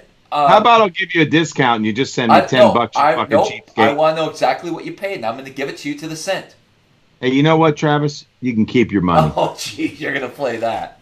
Oh, I definitely No, played because that. remember... Hey, buddy, I just trumped you. You got nothing to say. It's Nope. on me, everybody. It's on me. I have something Like, to say. like it's President's always name. been on me, man. So far, I'm just going to keep a ledger. I'm at least Eric. 220 in the hole. No problem, buddy. Oh, now I'm keeping a total. We gonna play that game? Okay. Oh, I'll give you the numbers, dude. Remember when you sent a Just shirt to- remember, out of the generosity of my heart. I didn't. When you said 10, I thought maybe I was underpaying. I wanted to make sure it wasn't $10.80. Is my point. It actually, It wasn't. you know what? It didn't sound like that at all. It sounded like you wanted to make sure you didn't pay a penny more than you owe me. He's Yeah. a tight ass. You know what? You got a point. That's okay, man. So don't sweat it. I got you, brother. The point was. I got you. I got the fans, man. It's all good, bro. Don't sweat it, man. I got it. Do you remember Check- when you? Check's on me. Do you remember when you sent a package to Australia? Yeah. And you found the most expensive way to ship it, and I did it. And do you remember the first time I met Ryan online? I actually did a giveaway on my dime for his company. So I can't finish the story. Anyways, man. you shortchanged me like 83 cents, and I thought I would never shortchange somebody. But you know why I did it? For a point. What was your point? Just to fucking piss you off. No, your point was, hey, I'm the man. I paid I 108. control you. You paid And zero. I control you. There's no controlling you, man, at all. I haven't made an inch of progress on that brain of yours, bro. Okay. Oh, God. Y'all are killing me. I just want to get my chair money and I'm out, all right? Yeah, that's right. That's what he's here for. Send him the money, Travis. Sean gave you money for me to get a chair. When did Sean give me money? He just put it in the comments tonight. It hasn't shown up. Now So what? He said in your PayPal. I Your looked, PayPal. nothing came through. All right, best bait casters under $100. Nothing. Sound off. No, don't give me the money, Sean. If he wants a chair money and he's that desperate, send it straight to him. I'm not the fucking middleman. You're that desperate to ask for their money on a live show just because of it, not even for a fucking chair. To support the channel, not to. I'm not the. No, I hate being the middleman. I hate sending these baits to people. I hate it when Eric does a contest and then says, "Oh, well, get a hold of that guy and he'll mail that to you." No. If you want to send him money for a fucking chair, send it to him. Well, great. Now he just got extra money. And this is the love we get for You helping fucking out shyster. SmallmouthCrush. Man, wow. I see. It's a one-way street here, bro. Oh man. Straight tracking. Hey, Ryan, I don't know about you, but we're going to organize a union here at Smallmouth and we might just go on strike. Yeah, hey, we might have to start it on Alabama Bass Guide. Waves Start current, going. Waves current and ice goes. Eric, next time rent an entire container ship to ship the T-shirt to Australia. Yeah, he couldn't have found a more expensive way. The post office, it was the most convenient way, i.e. the closest place to his house. Non-coronavirus time, too, by the way. Oh, jeez.